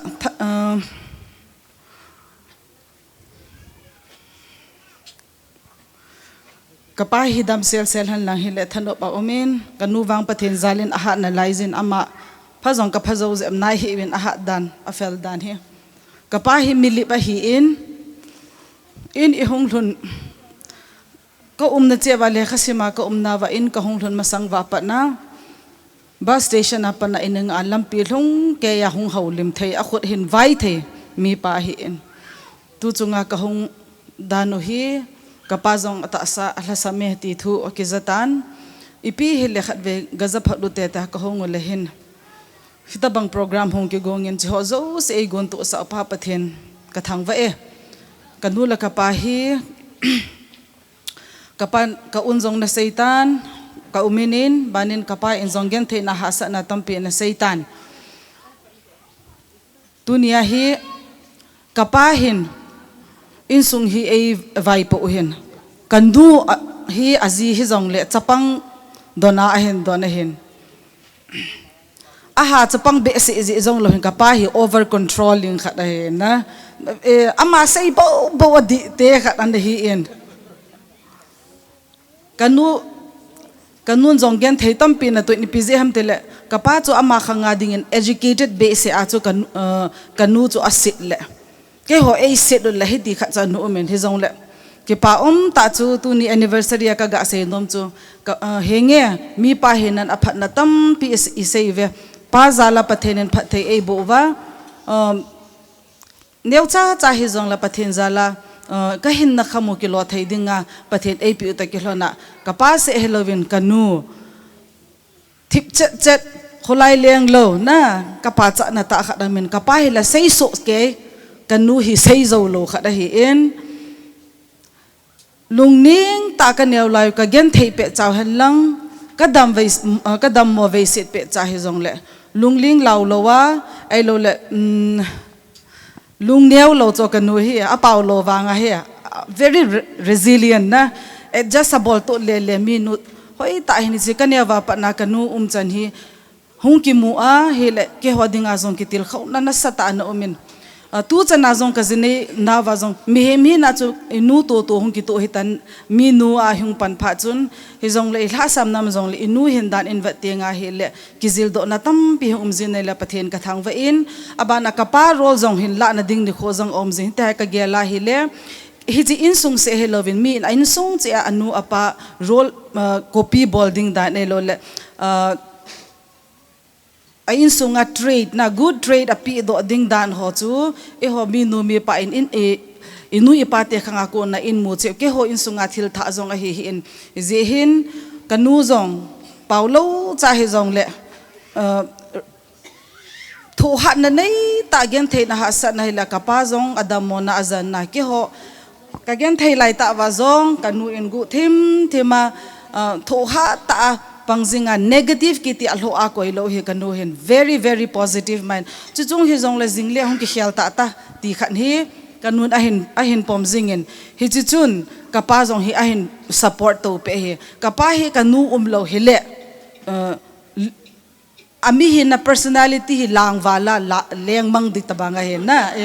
tabang hi ne bang kanu in thanda abole ta chu balance saung hi in cha te ki ho zo se zong kapa thu sei se in ai de bolo na la ki ho zo leng kara adigom ke ka hi bin ai bang kanu in tai balance in bozi te le tai ki kisu to le zi hin ka ki pa bes en kanu la kapa zong heno he pa kachungu wa nei ngai lut na chamkim ta nei pi le nei hil no ho zo seu ka zinei nau hi han lang ka ute namau na nei na hui le ka hai mil povin nang ni zalin pathen ka thang wa na hi chele na chung hu na ka ki pa in ke ho ke ma ta in zong bol thei sei thei nei hi zong le nang ni hi ke ma dinga very good role model na nahi na hun che personality che aphalai che ke la do zia hi chu ka chi piu hi ti chu kan se do nom hin chele thil khat ka se do nom chu ka pa hi me advice hard my cham same thing le ama pa chat ta chu ka pa hi in sung my cham hi ama mo po na ala zeng a hi in adin do se le pung khat be thu se na ai masang lai pa na thu se ding politics a se ding pathin thu se ding spiritual na epite career thu e mazau si chakop hi zeng hin kipa ta thil khat ka hai mil thelo men blessing in disguise asai jing ni ka nei in sunga hin anh say tiền là câu giao những cái kia tu gì là say cái tai cái tiếng muốn khát na thil pha pa thiên lung day ball pau leo chun muốn đăng khát na hết lo be a blessing na mudiu hi thì blessing in disguise anh na sa pa wa say zihin tough times never last but tough people do at the end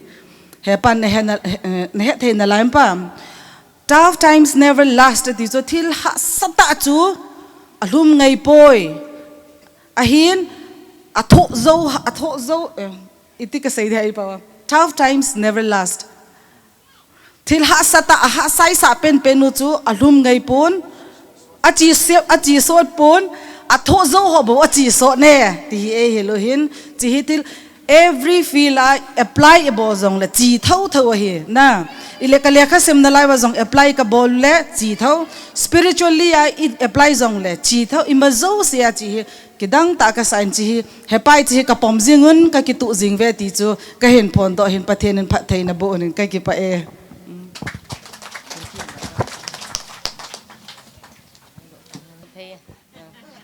lang zo ong ding tang nghe get lang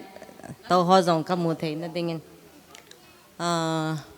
thilpa sim zo lo e bol pi ziun ama sa penen pathen ka thang va e tu ni hin in sung mi te phat ki pat ma sang e phat ki chai gu hitan chi chai hi zong le phat man tam ta ong lung ngai lu na za la hong ki ko khom mo zo se chấm khát bệ này tổ bị nà làm lăng say nôm cho nên chấm cha cha là căn say điều tí chỗ căn phun mà sát he tu ni program hi khăn khát chun ipideng ai ki het sa lo ham ale ahiding dol ta ki het sa lo zong min la se zong min tin ai lo age khil zong min tin hello he la hin hi chi tu 50 anniversary zong hi tu ni adet zong hello a hi in kum hun lang a hi in ai wangin apart kum hun lang cho phat na pu thei lo ding a phat le in sung mi ka ki kim thei lo diu ji a chu emergency ta a zan khat hong ki wa ni khat ni bo uma tia program hong ki gong a hi zen gon hin lal tam ta ding a hi ji chun nei na he the mu vin na la si ho jong lung se dan la se hi vin ti chu ngai dam ka hin thu ma sat hi e abana tu ni hi kanule ka pasu khalawa chate pathenin phatheya bu achate zo se hi ki goma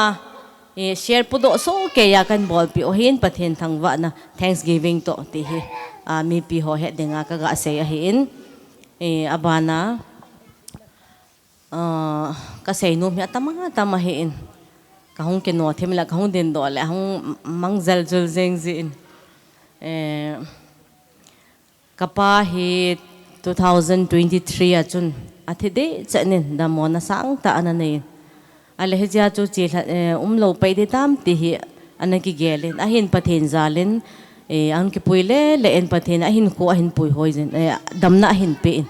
hija kana taw na chu ale in sumi te ka taw nau chu anniversary hi 50 chan be mudo thei han lang ale aneu pen ago pathen go pi la aneu pen za nin ji nei han lang hele ama jong mai cham se ataw na hi ji chun hi chi be mu sa han lang pathen in ahin ko la ta jong la kho poi ti hi pathen hinga kan taw na hi ji chun pathen in ma hin pui in awanga pha in za jong nai za chun ji ahin nei tan chi chen kho jong ka ki pa ma jong ama ki pa in ama jong a ki pa in sung mi te ka ki pa so ke min ala iling so ke ta ben tua wang hi ki pa na mai cham in nei theo he tai ka ti jing lai win hi chi anniversary hi hong ki ama chi hong zau tha ki hi ji hin tu ni hin cho zo se hin guilhun pi wa pathen in pui hoi na ho hi lo pi ka se in pathen thangwa na ka pi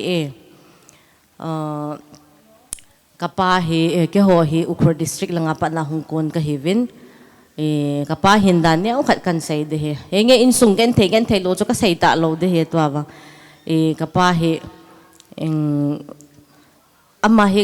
Ukhrul ga mai posting a hi ji a cho phungyer lang kam zong lang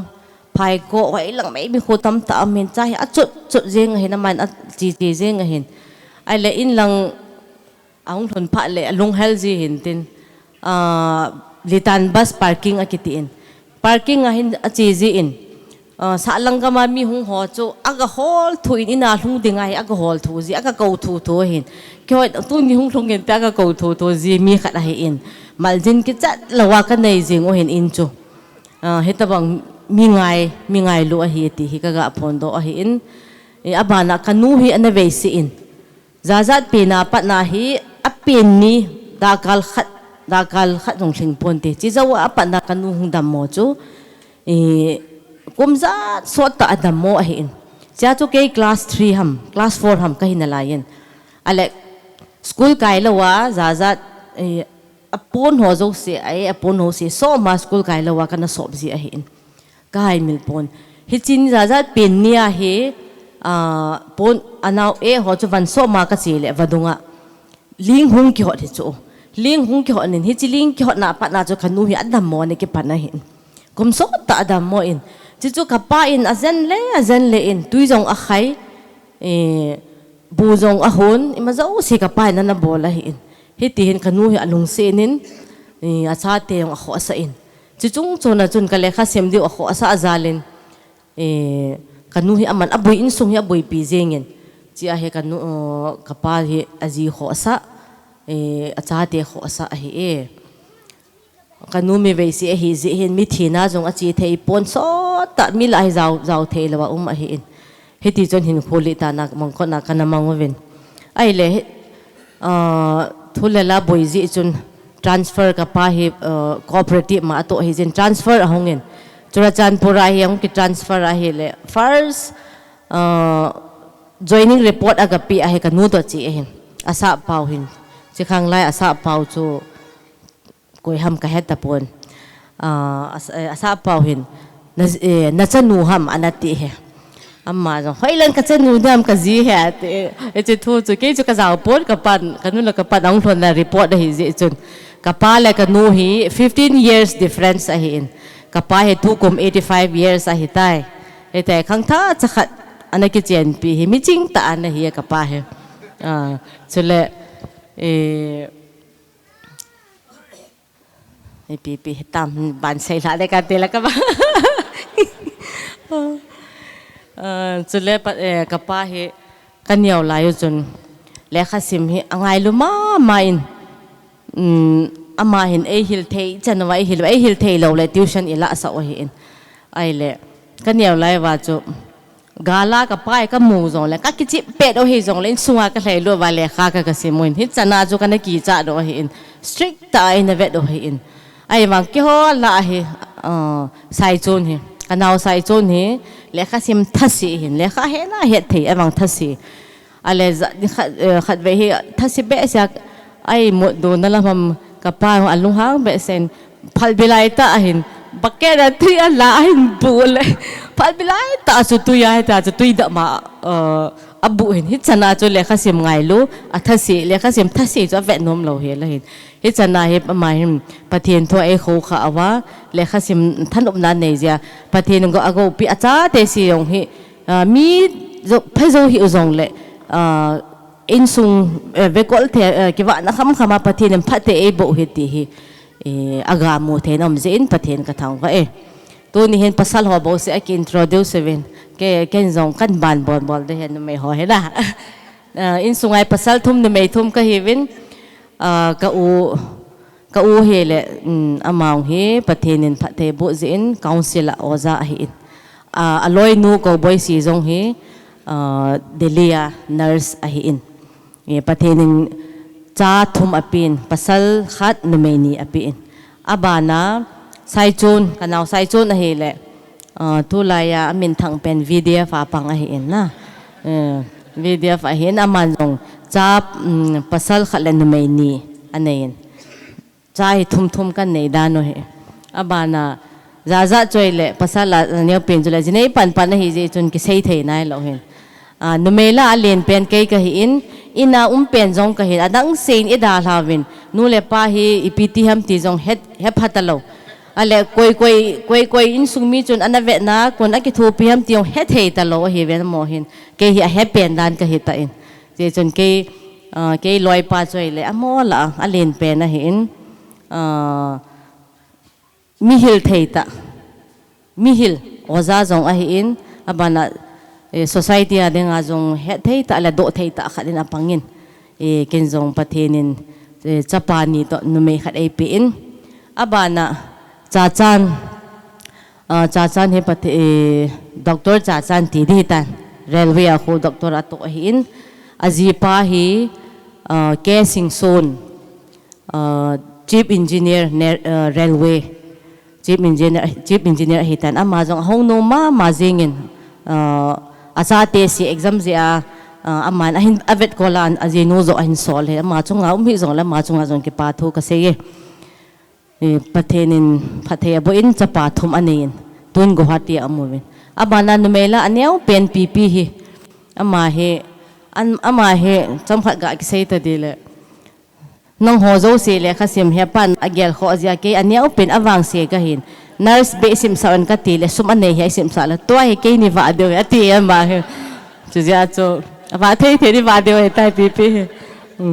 ama he le khala service bang so nei pon a he wanga youtuber kha de ma he YouTube channel khat ane ya tu sim ba sei ji he a ho zo sen zong a YouTube channel he ana subscribe pi vela ana share pi ana view pi ji le se ama dinga lo sang pe da he ti cho ka ga sei he ipitai ga sei tong gun and khup hin chi khat ni khat le cham khat ga view zong le chen pha cho be ti cho ka ga sei do he abana ama aloi pa hi manglen sei thungdim monum ho ahin ama he census department na center service ahin silonga umu ahi ama zong chapani anayin adang wang hi ti anei du ham khe nai pon chen chu in ski ho in sunga pathenin pathe abwa kapa acha ti atu te hung khai tha si chu ka hi ve ti chu ka ga apho ka se hin abana ka sei so thim tan to hin helang chu hin nga ke ning ka tin ke pa thil pi hin yaw cha ka bol nu mo in sung mi te hin ahin la thei naw te ho chu koi kam hung ki gong to ven lang tu ni ama sapena tu ni kin la alo pi pen kin them puwa inei pio ka u ke na ka u ka ti de tain pastor el singsit ama lung se ta hung din do pi han lang in sung mi ten ke pa thil pe kan pe ke pa dai san pi lo ke pa min te kanun hin pi le phan te na ya nu hung ding nang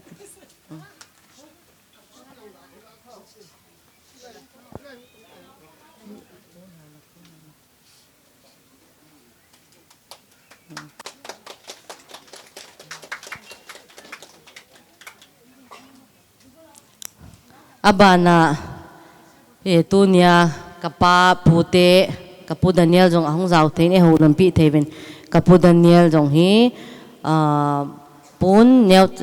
chai jong le kisil pi le ti hi in sung mi ten kan go no hi in kapu Daniel jong lung se tan hung ding do han lang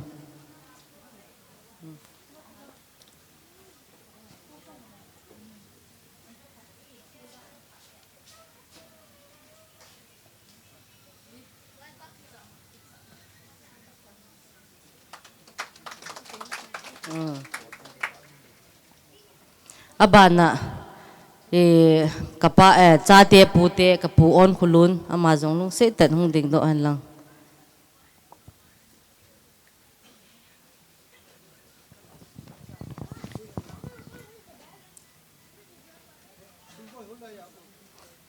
mong ko na kana chen kho mo ya to hi singa lang sangai kot area langa cheng a hi ta abana tu nia programa konda nga ipan piu ka uzam ngam ama jong hung ding do han lang langat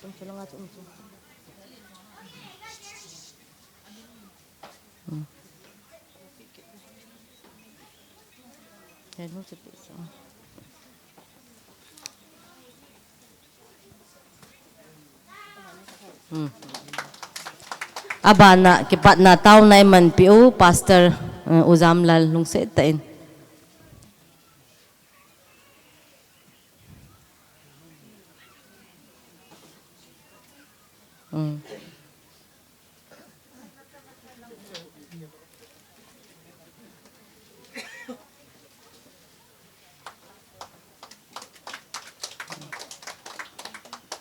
abana aphat mangna hi zong le ki khen na taw na eman pi deu KCC Town Church chairman pazang pau mate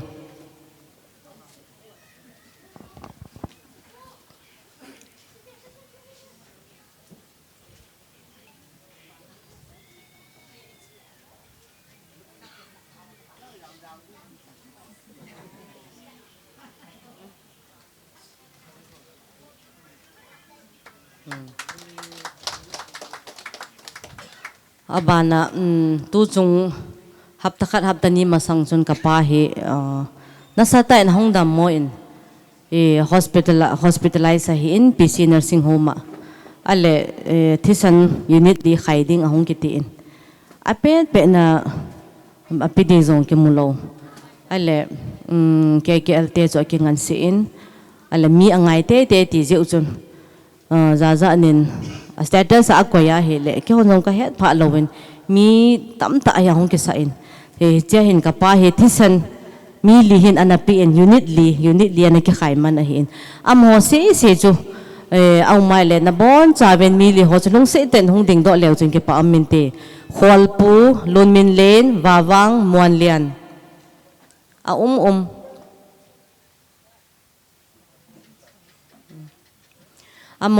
amo zalai tu chungai ka pa hi hung kang ham a he pathenin na chung chewa phathe hin bo han lang ti ka ki pa naw ve sa nen thil neu cha hin pe wingit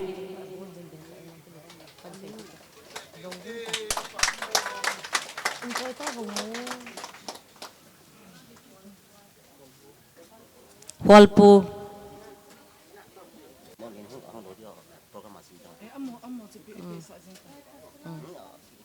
lun anjo phale de kila khom din so din chu phat nen lang lun min len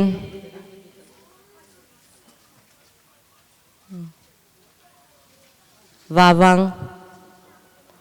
muan lian hi hung man lo kin khana chi pot hi je hin wal na thum bin hung ding lang he so he pa to kha velim kila khom lew chon ka ti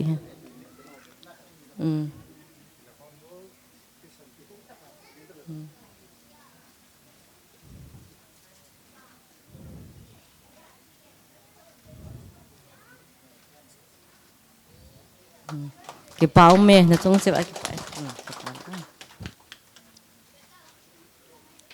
bạn à tu ni mong quan à bạn à Churachandpur không trụ nào không trụ vào bạn à hi chấm trả thôi xem mi sót lâu đi cái bà theo bị to căn thổ bay đi căn sấy đi hin cái bà hi ông cái transfer ra hin làm cả hi quay mà trả hết lâu áp bao dòng cả hết lâu cái dòng GNV làm bùi apa na GNV Churachandpur hong cái transfer kahin ai le atho seu chu ipiham to hai ki ba wanga cha ka he lo hen hong payo ati zo le ka he lo ipiham ngong bet kan hi in hita bang mun la ka hong lu wa hin in bhara in hall pi ka pa department homa ma cooperative ma to hom pi ho tun tapon palal big vel kyon pafi mate ka tivin ama hi tapon tu hin ama jong abetan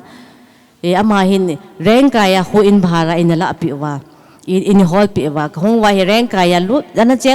cheng masa zo kai ven quarter sanga in bhara kanamo hi in achu phale kanaute hi ke chule ke la ka uchuna wadia kai ka hi ji chu kanaute se school jong hi aboi ji achu AG school a khu admission pha jong helawa ka pa fi mate hin ama hin an bole le an gona hopi the a hopia mi June July a che admission a bol pi a hin he che ka hai povin somle pai boy jong le in ke thopio pa fi mas ta hi jong le acha te ni ka kovin a hungin umoy na le lung se ten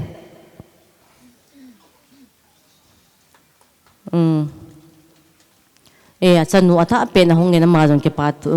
pa thei jong le ma jo engai lu win ka pa jong angai lu in ke pa thil pi neu cha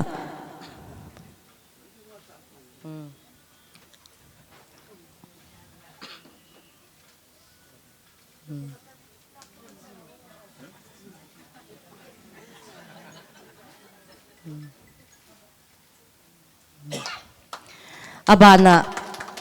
rank kaya so ta in bhara ka nunguhin hi quarter a chen na thei de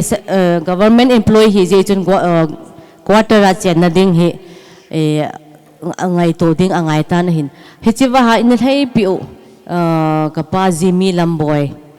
hon Jimmy Lamboy ti la sa min thanga in se ki ho ding a hi chi quarter ka munadi wa in thei piwa in ki tho piu ama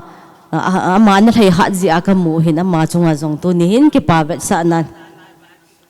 ama za la chai ka mo ti ka nun cha ki pa thel pe kain pe deu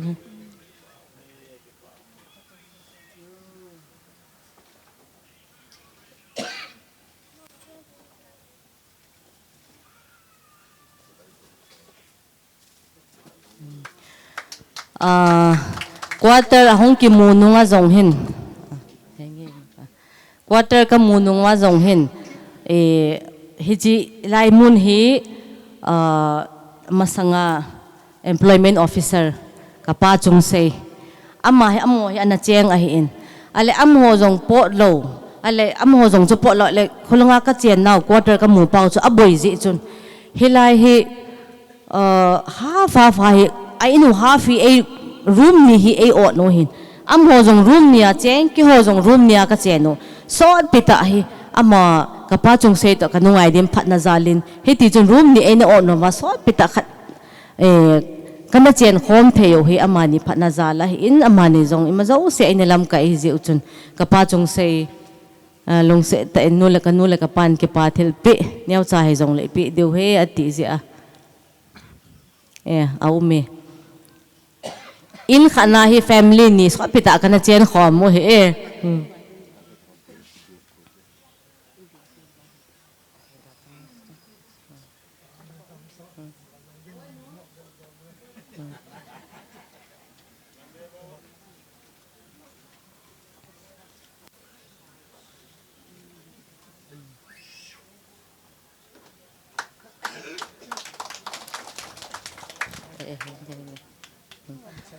abana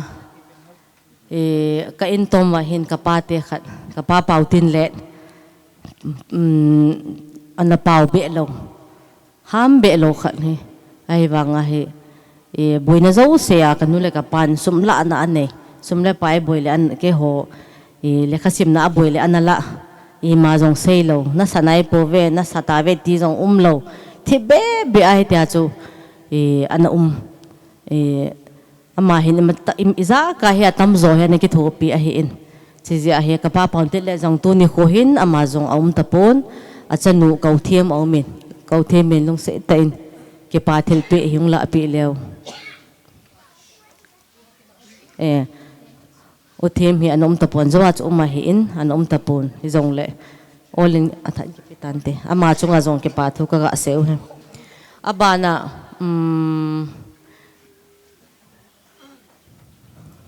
quarter sunga ngamna nam hong boi ji chun exam che la lawin hi chi 96 97 exam lai ta wa chu hoi lai mun ka bel wam ki hoi mi jong ka he lo hin song ge la kapangam lon te kho ka ga belo hin hapta izan ko ai no wa ko ai wa tha wa hi ta chu ma hi in amo jong hi ka sumul povin igen the hi so lai ta ai na kho sa hi je vin kapangam hung the isola kani chu ka mu in kani chu lung se tan kani chinin ki pa thil pe eng san pi leo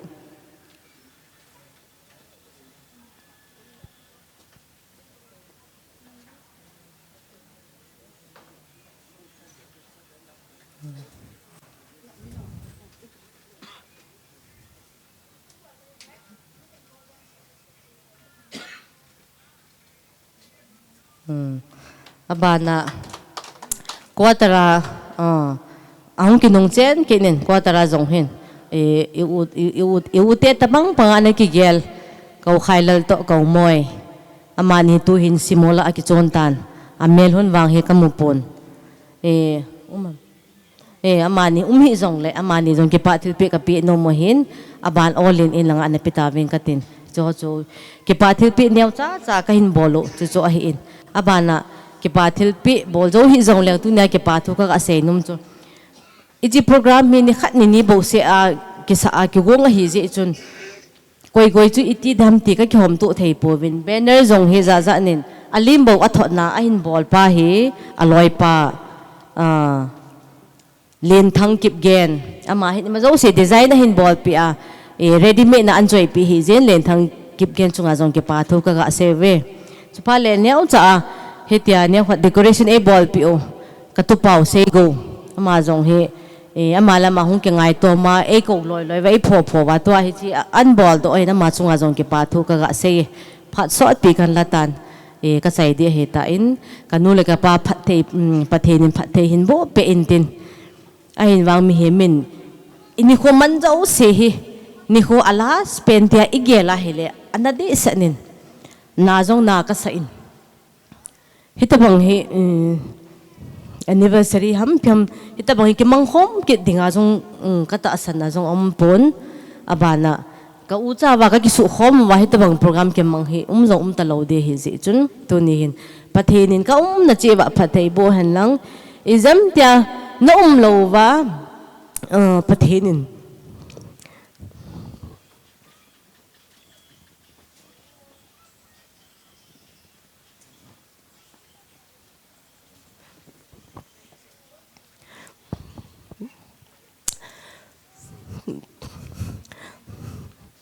patin inin ko inala tao zong le quay mãi cái sĩ lối tiêu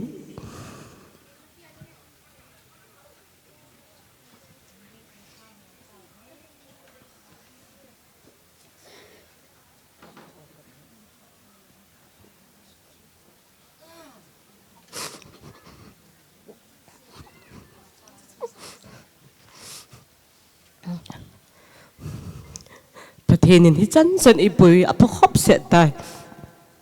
henu le pa dingin apathan abana e ho ki pat pat hi tai ti koi ma cái sĩ nào song in lo dio ma tu chung hi dong len ta pan in la oi patin hi het pi bentin henu le pa song tam son han lang patin som sa hấp tắc khát linh hi zong lên ni thum ni li sai ga ke man kho mo hi idam sung ma ding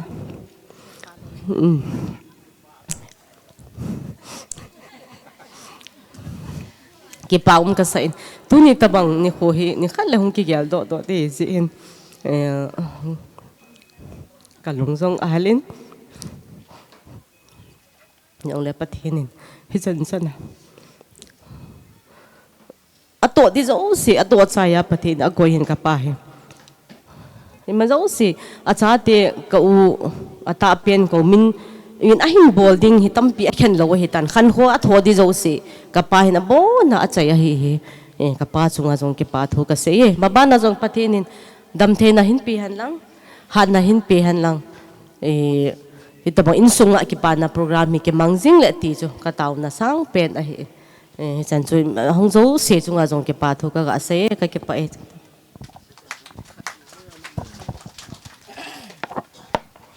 sei the yang lang cham chak nen sei ta di nge o la naw cha te le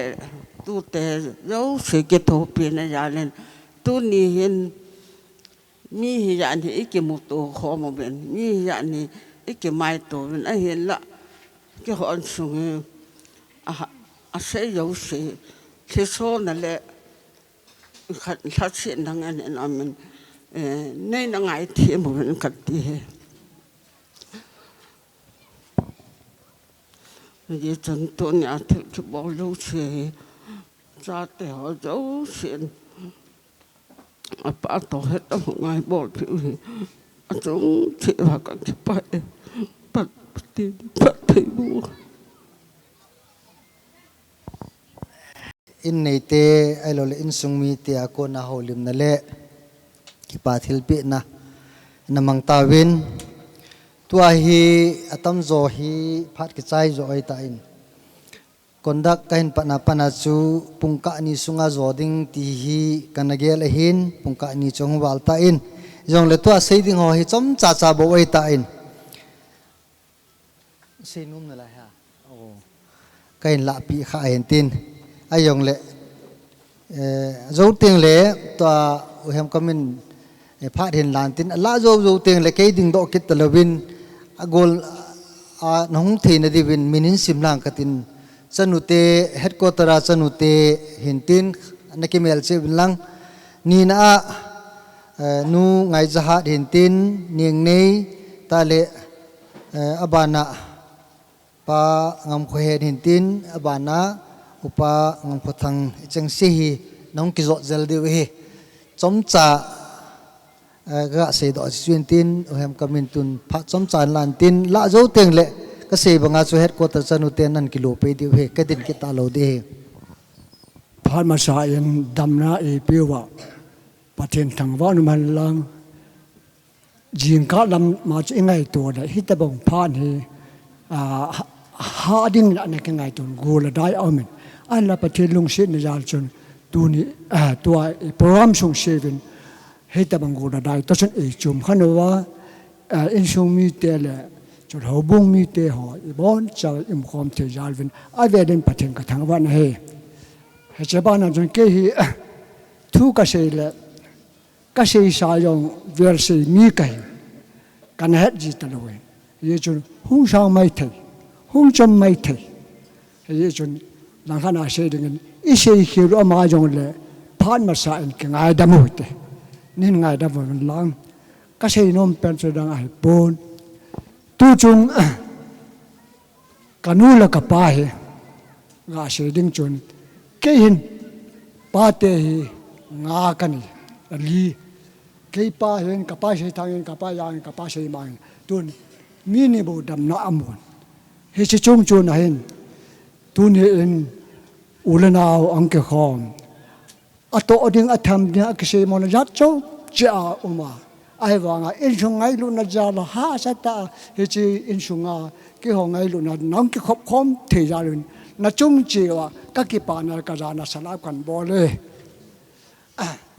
se ba na chon ade a chon tu na ministerial pa le chole hela tuibong ho bung Christian Church lam ka ho new la pi ki janu jong na chung wa ki pa tu kan po nge che ba na chun he wa la cha nau te ho chole tu la cha te ho ka boi na yo she wa nei pan ho wa i chi ho gya e to ho wa ura nau te ho chunga jong ke pa thu kan po ngen na chung che wa paten pathen na bu ta han he che ba na chu tun in chung tu sim ti ding hen ten ka se no ma men he chi ka pa he ta sa ding a chu ka kho the a pa na ma midam mo avela doctora che ju wa se bangen kum class 1 ka sim kumin pa na kum chon tam school kai lo ka no me ati aman pathena ke ngai dan ken thamal ka se do no me ama hi class 7 asima hi oi sung dam lo ayen jul hana kizana chi aun le lun phayan aumin phaya ma cha ma agolana pana pathena ki pin Christmas hi ke hon galam hoy kamanon hun ta ka kola katam thing to ka in ke hung ponge atin ya chon aman Christmas welcome ni apa na ma hen taw na man na le kidang ta jing ka si le pugri atui ka chi le nga ama ni kham kham cha anom pe ti kapa o changa ko na ka ja hisi ka ngai to la pathin ka thang wa ne aje chu aman pathin head door thu chu tamat ka ga si do nom pe di he je ba na chon tu chonga kanau te ho le chu le in sung mi to ka ki pa na len pen ta khat chu i pam te le tu la jin mi cha te atam jo hina anu apa thi kal nga la ki umai ki thi do lo han alo le anu apa ni pingai to le i ma cha ngai to lo cha te umai e ai ki mi ai en a hen la he ba kanau te ho chang shi anu apa chole a chung chona he chai ke na to khela tonga cái này vật cố kia là về cố là hà hậu cả ba trái à yêu cha man anh xuống mi bằng bằng à cho là upa hin na bằng à thì chỉ anh xuống vật cố ra nên cái man lệ thu này mà cha cả bỏ đâu bôi à chung à phát triển buôn lang anh chuyện là khó sa na phát triển lắm cái gì ta thì tôi chẳng có gã sự đó nó mẹ chế ba na chọn anh ai lúc anh bôi về anh xuống mi tê hồ cho là kia là càng à cha là nào tê hồ tu là cha tê hồ thì chỉ anh xuống nắp cố ra là ba thì chẳng kiểu mày cho là cái nút là cặp ba phát triển hết mi ta ai gì chọn aman Jovin là nga pastor pana season ama mong ko na oja panghin cái dòng là khana sẽ là cầu lăn lại ta chỉ để tan te cầu lăn cô lại ta ta kanu tahin mercy board nga aman nai le among ko na chu thi lu ada na hin tin itira nam da ke pun ta asi na o pita khonu mono ma mercy ga bona chun cha chu ka ngai to le hi cha mercy bola pastor pa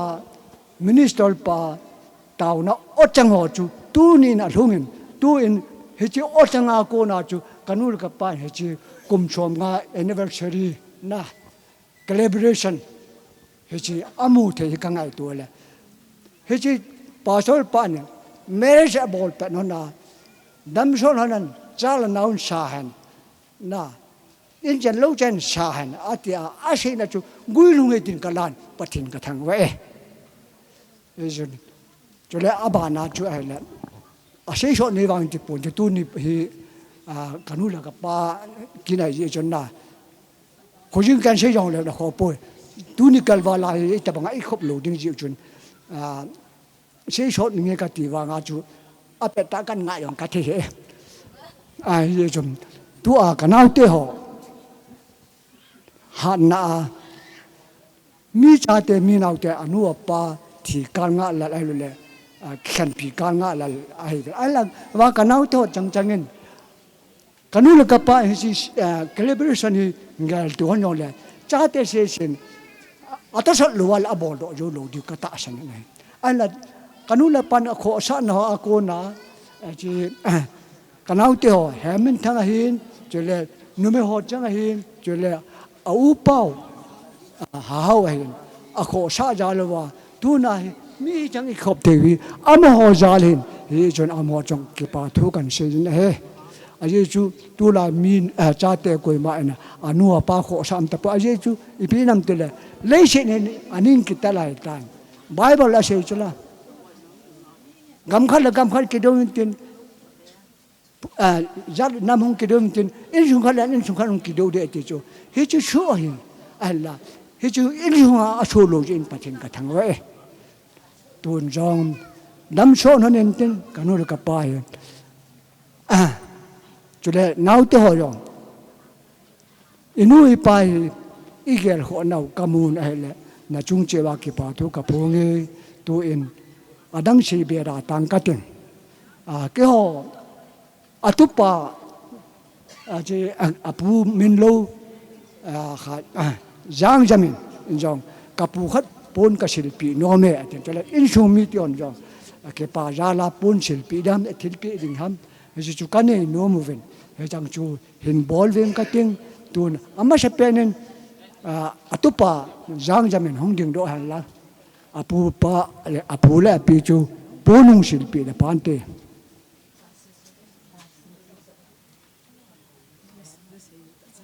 ai anh khoai kiểu các bạn là lại vậy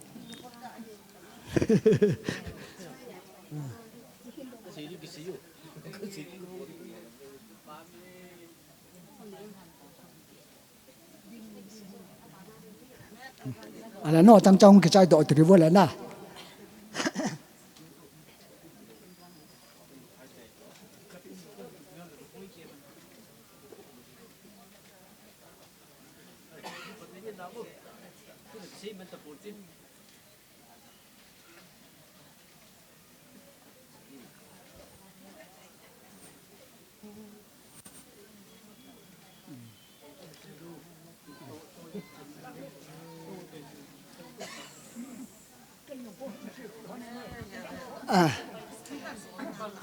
apu in atu pa he skula kai kon jong la akowa mai cha ma sin pi a exam boarding kon jong chan le exam board kon chan pathi ni nga taw na men pi tu ko mi amai shom tiram metik bol na chu panga hin apu na taw na pathi ni sangin amayong first class ang chu ai metik bo na chu kan sei do no min ten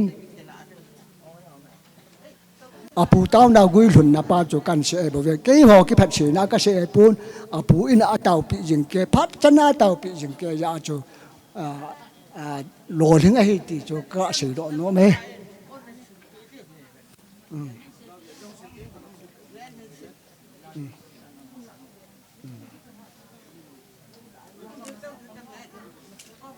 amine jam khuyang jang jamin ka cha te min yong ka he le ta chu lung thim na khile le ta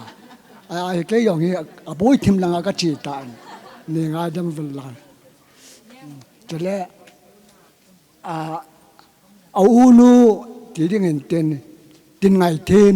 hoi khu tin ngai thêm ati aman yong thil pe khat kan ni no me tin ama chu a ko te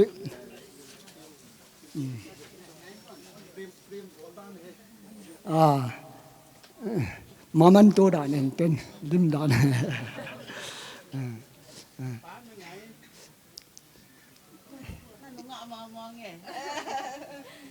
chẳng hạn là sử dụng lỗ à phải sử dụng gì cái khó ấy cái ba mươi à ba nên in dùng mi tê cái gì tê cái cha tê cái nu tê ho à ba nói nông cái tol tri vậy lệ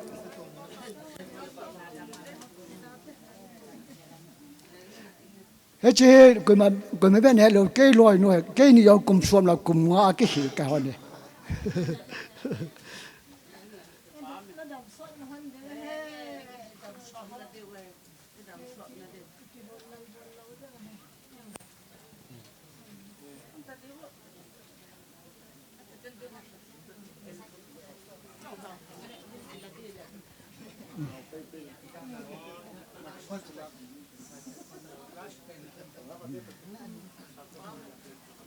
để tam cái hôn sung ấy cái ba mình trong bé van này cái nào in sung cái là chú cái hỏi miu bắt lôi cái bên na ya chú nào to chẳng chẳng là bol phát chú hiện tại tin miu bắt lôi chẳng xin các cái bol chú chú hiện các cái bạn là chú hiện chẳng chú hiện tin na chung chia vàoประเทศนั้นหัมพันนั่นเลวางพันนั้นปิตาพันจันจุตันตีก็งาลดันดันจูอาจารย์มังดิ่งตั้มตะก็อมหิดันก็จังเกยเบสเซวินจันนุเตพัดก็เวทนาวินก็งานาวินอาจิจังแต่จะอากันจูไล่ได้มาสันกันนู่นเลยก็ปะกบกิมากุมสมเลยกุมสมงาเจนกบกิมาหินก่อยป้าประเทศทางวัดนักปีอินกี่หัวจันนุเตห้องไปว่าจันนุหัวพัดกินนอวัลไตนุลำหัวตีได้ทำจันนุหัวห้องดิ่งดอกไปวินลังอีบอลได้ดิ่งกังจัลิมบอลลุเตะบานาห้องรังงาละเลยไตทุตำตาองกิเสตปนเตตุเนียฮีกี่หอนจันนุเตนกับบอลไทยสุนุตัวจีหอนเนาะตัวปุ่มินตัวมุนิน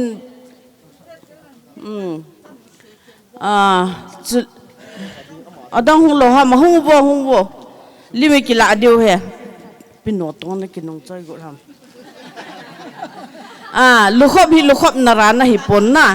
ฮิจีอาขบหนาปะดาฮิอากุมหันหงหลอมเจ๊ดิ้งหงหอยเจ๊หันดิ้งหงเนาเจ๊หันดิ้งฮิจ้าจีลูกขบฮีมันตั้มตา advertise ของกบอลนู่นมินกาลสุงอาทีจิกิมไม่ทายฮอนดุกันตุยบงอาบอลคู quality หอยตาหินจี medical ดำดอยตัวกิทัวหินจีจูอาเตนุเตสิหัวอาดิงอาลกระไดสัจวะกันปิวหินหุ่งตงลิงบอยจ้าจานปีนั่งนี่หัวจันนุนเฮลวง adang ho hian ki zam mangai tan ki ho changlim ki ka wing ka tin chung tan te ki pao men kum som nga lin na Jubilee mang thea yen Christian Fellowship on jong pun khat ka silpi nom win chi chu pastor pale mama hong tin pun in silpi win tin chi hong ka win chin chunga ka si kalung sima kamil lo khat cha pon neo lai hing boy hon le kha sim la yin ai na ka khulai le ngai le hing boy yin kapan thuri ta service crop sanam lo hela alodi ta service bola I cho boyin iti service kamurari hammati hin tunin pathin ka thangwa in mi palwa hinga hin sule tuna ka seinom chu thuri ta sum thenga sa te ki chom chun aga meti mo yewin ki pa thu ka sein ke hon in sumin jong pun khat kan sit binom hi chu chan tan ti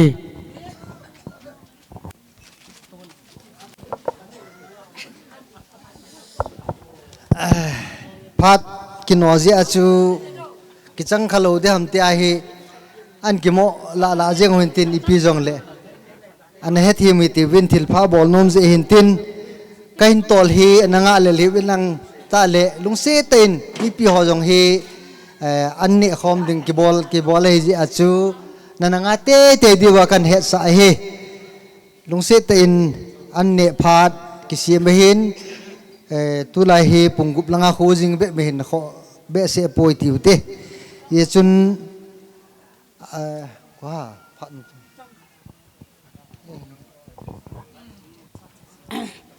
cái chú chân nụ yang cái hi pon tu nụ yo cái hi an pathen ni long se nu ben to a kapila ka pu long se nin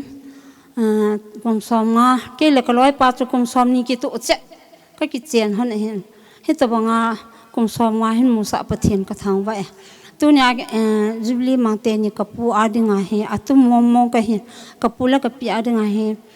ka pu chung che na nu chanu ka hi in kanu cho ngai phala hin u cha tam jong le amani ki sang chet nai hanin kapu hoi kanu chiyo yen kahu si nei kanu ka langai ma sin kapu te kamu si le kanu mu ka bang si a kom wa kam ji yong le kanu ko ma am ka bang si lung mon le ki lap le samon nan ka nei si tun ka ve le kapu hi ala sam che ing da mona na chunga vai ha mi le hi ti yong la sam di pu te pil na lai ring in jong ka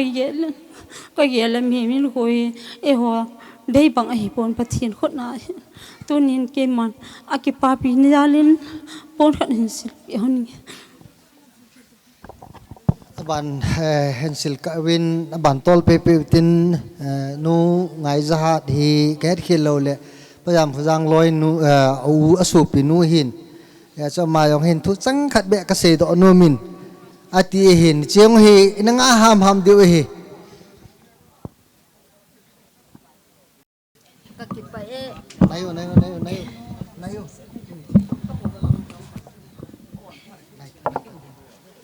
amasan tunya ka uteni ngai lu a ho na bon cheke bin pakai Yesu min salam ka hin pe ve ke yong hi chikina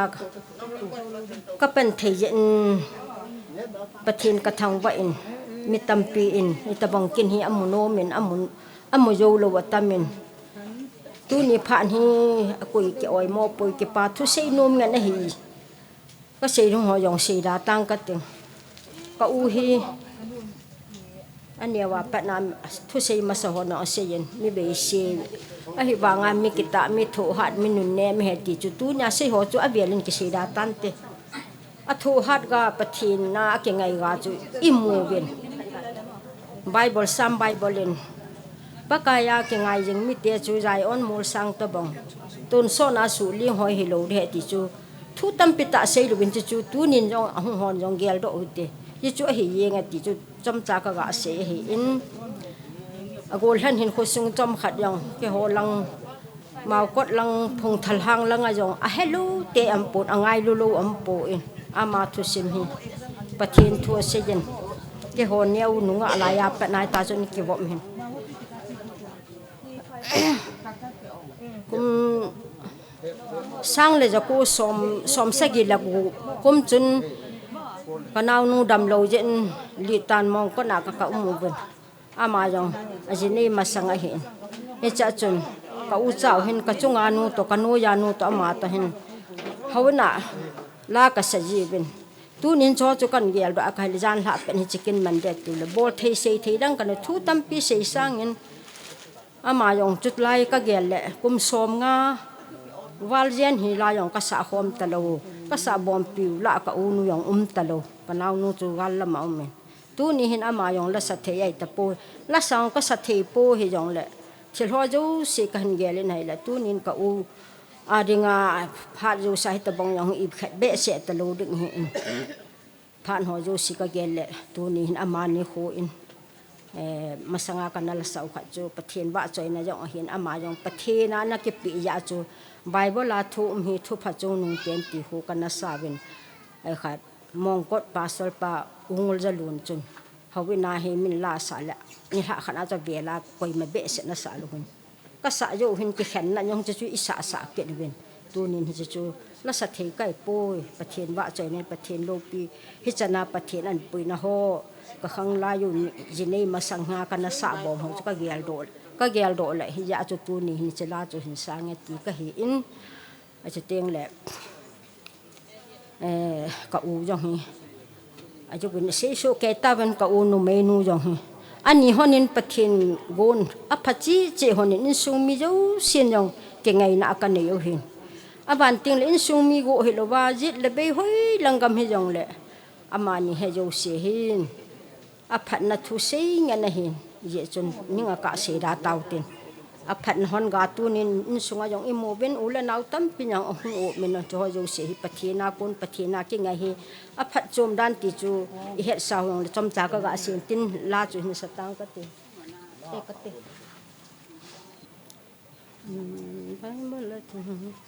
Bible la tho hi thu pha chung nung pen a thu dâu se hin na le so chat na mi thi sa dong thâu ki din ti na se ye ha gao mang sa hin do ki na a hi Bible thu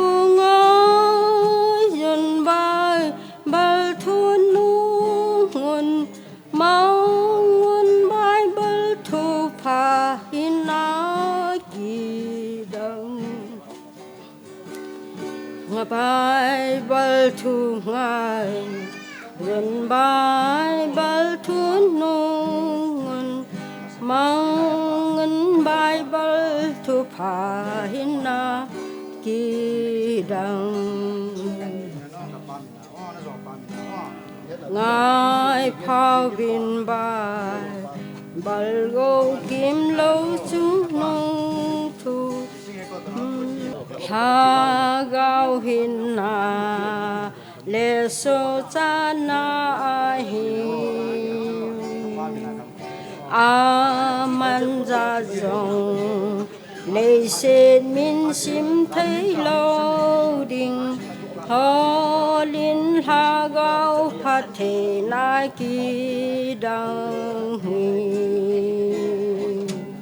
Bible thu ngoi dân Bible thu nung mong Bible thu pha hin na ki dang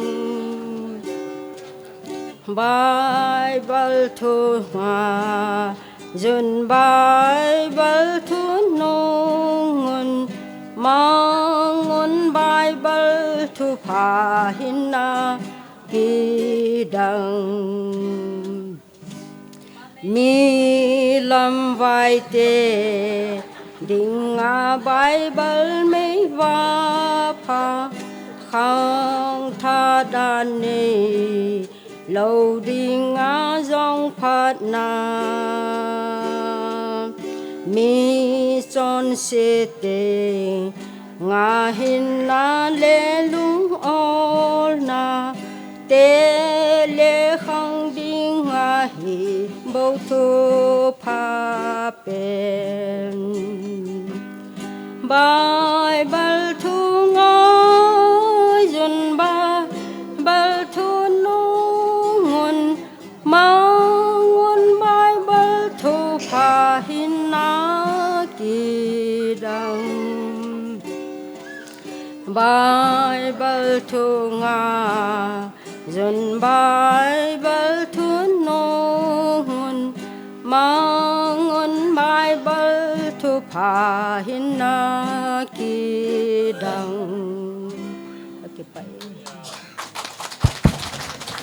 ngày lúc na na thu hạ này thì chun nagel độ com một tê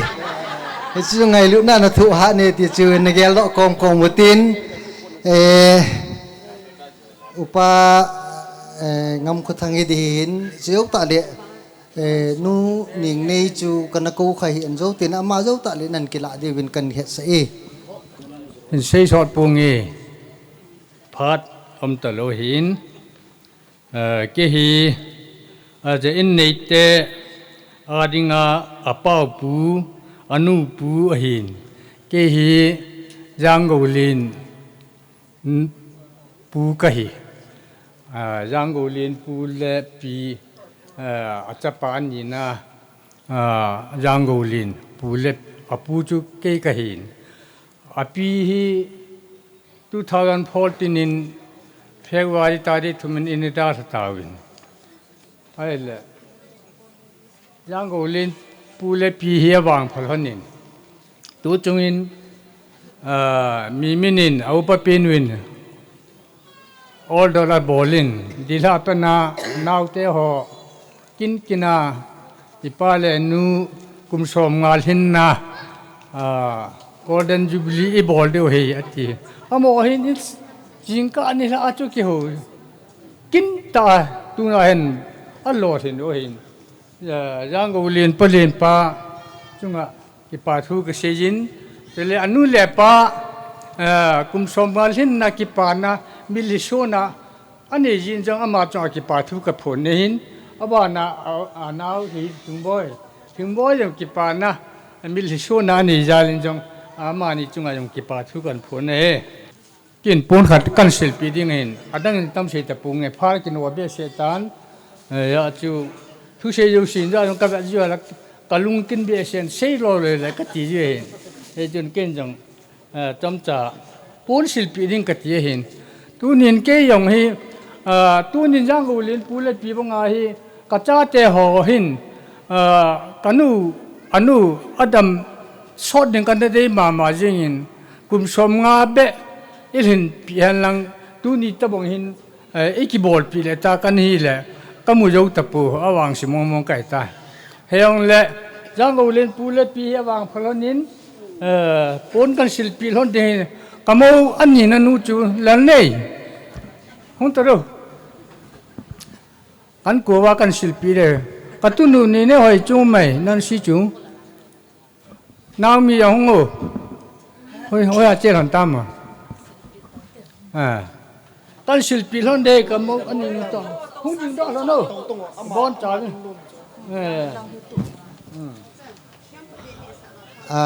nu ning nei chu ama hi jong le achapa omin ama hi anathum pe ji chun aman phat chomcha kila de hin chiu teng in sung be pa in ta ki pa thu se di hin hi chi in sung be pan ki pa thu se sunga hi koi tabong apel man lo mai jong le cha chu to no munai silpi jing dim kan he sa in hobung langa hi azona hobung upapun taw na mandi hin ama in aman num umai le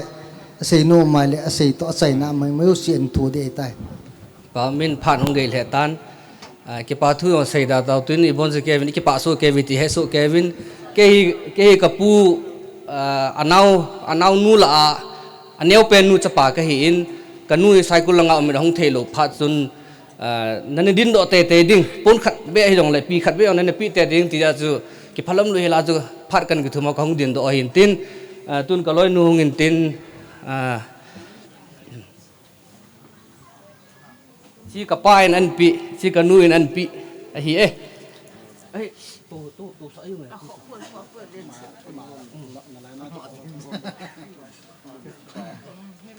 ta le ke nin tu hi na a chi kan o pi hon de hi ta le atunuin chi nipi la hi jong le zan hung ite dap ji chu na ni ki silin te atunuin chi an la pi hi e ke ho pha ri chan sung hi tan te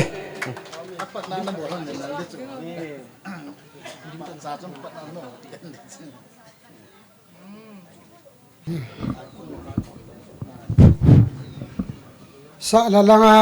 ho hu jo se i pha hi an nga la da ve la ai the le ken pung khat kan sei de a so ni a pale na ti lo di he ya jo thil ke sei ke ta ho jo se yang hi ka va la ka tha no ai la la pha ti pi ti tam ken jong leo cha phát cần xây độ nô mình diễn ra mới tiền lại này nu cái ni loi cha anh này nu người đặc to là glucose cái khai gì adam hi in cái lệ cái hi ya cho cái dòng năng ni bé cha hi nó lo cái lo hắn là cái ni bé cha vào pon cái silpi hắn để cái tiền thì cho họ tập bồi nu là cái ni bé cha cái lo hắn cái lo hắn tăng như thế cho cái dòng bé pa hi nó ra là pon sil khát can sil để hết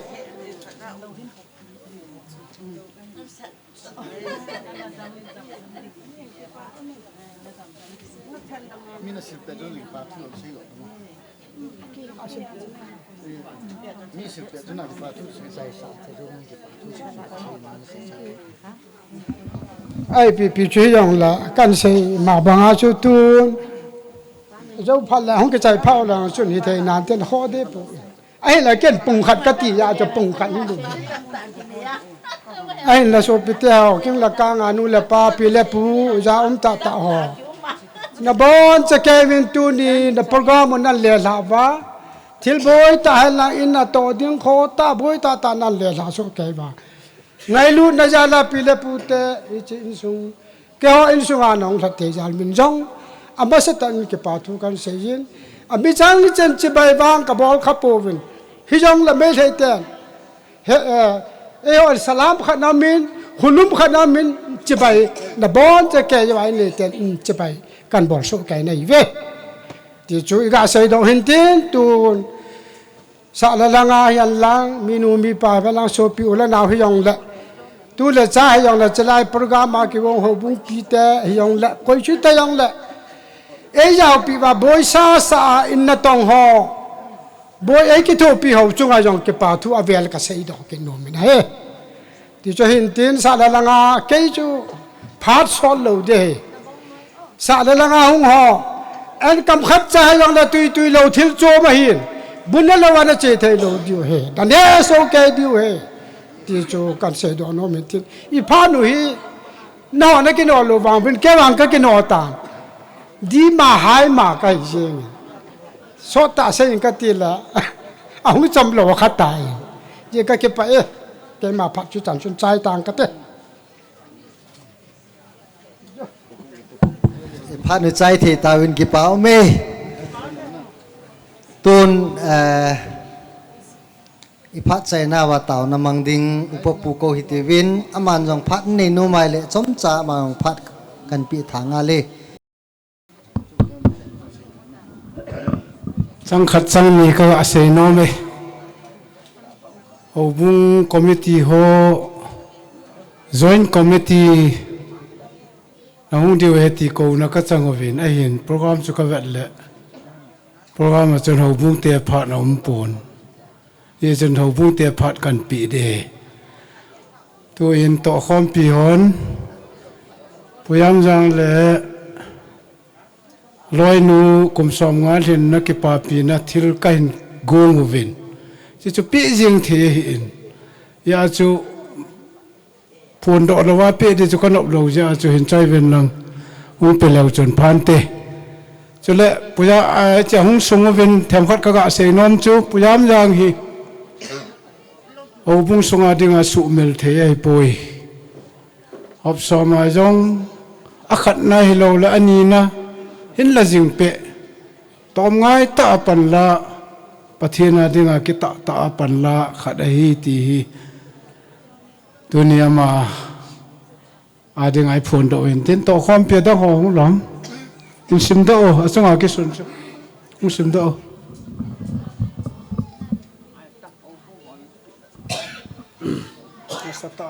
presented to Pa Jam Khuzang Khongsai on their 50 years wedding anniversary by Tui Bung Taung Christian Church, date 2/6/2026. presented by tie ki pa me tio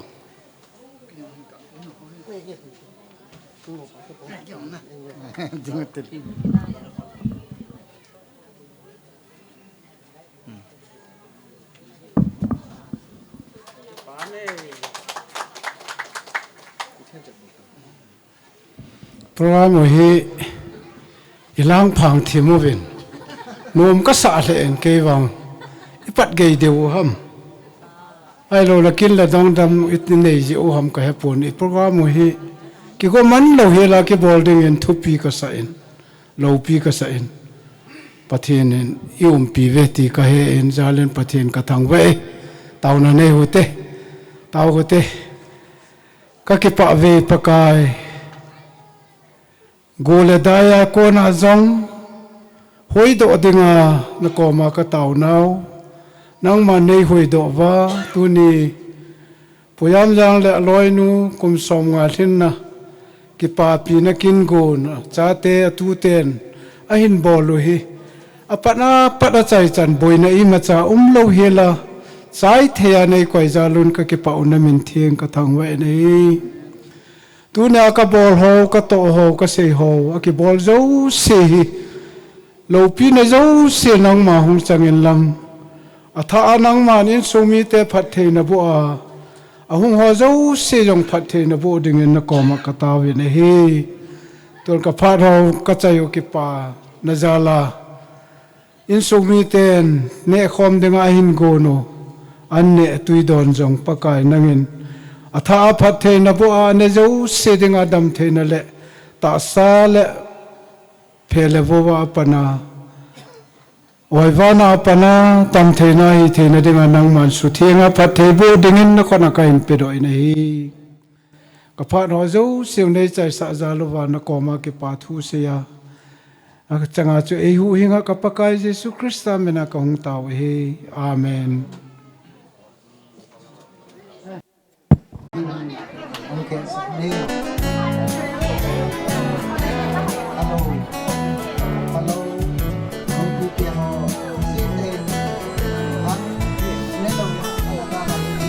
San e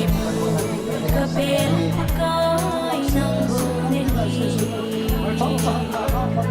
hit san kan hun e na pa kai nang sa a hi hit san the pain kam ta la a tu chan na e sing sing pa ka da phat na le ni khu tu na alo pi nge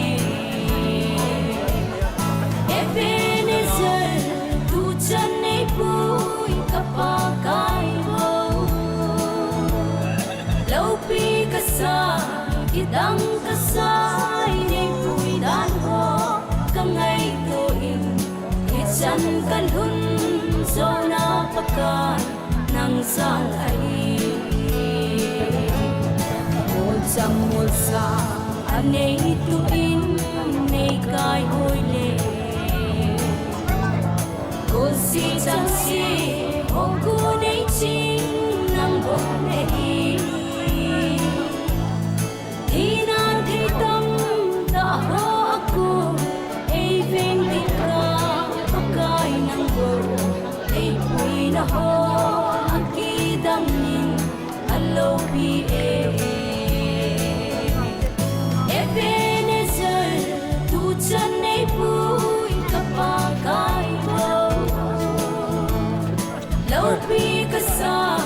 Idang kasay ni puidan ho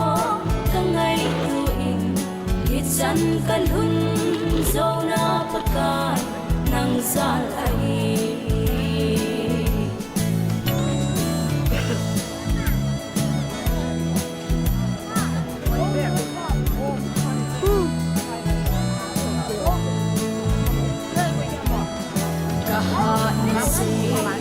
ka zo ding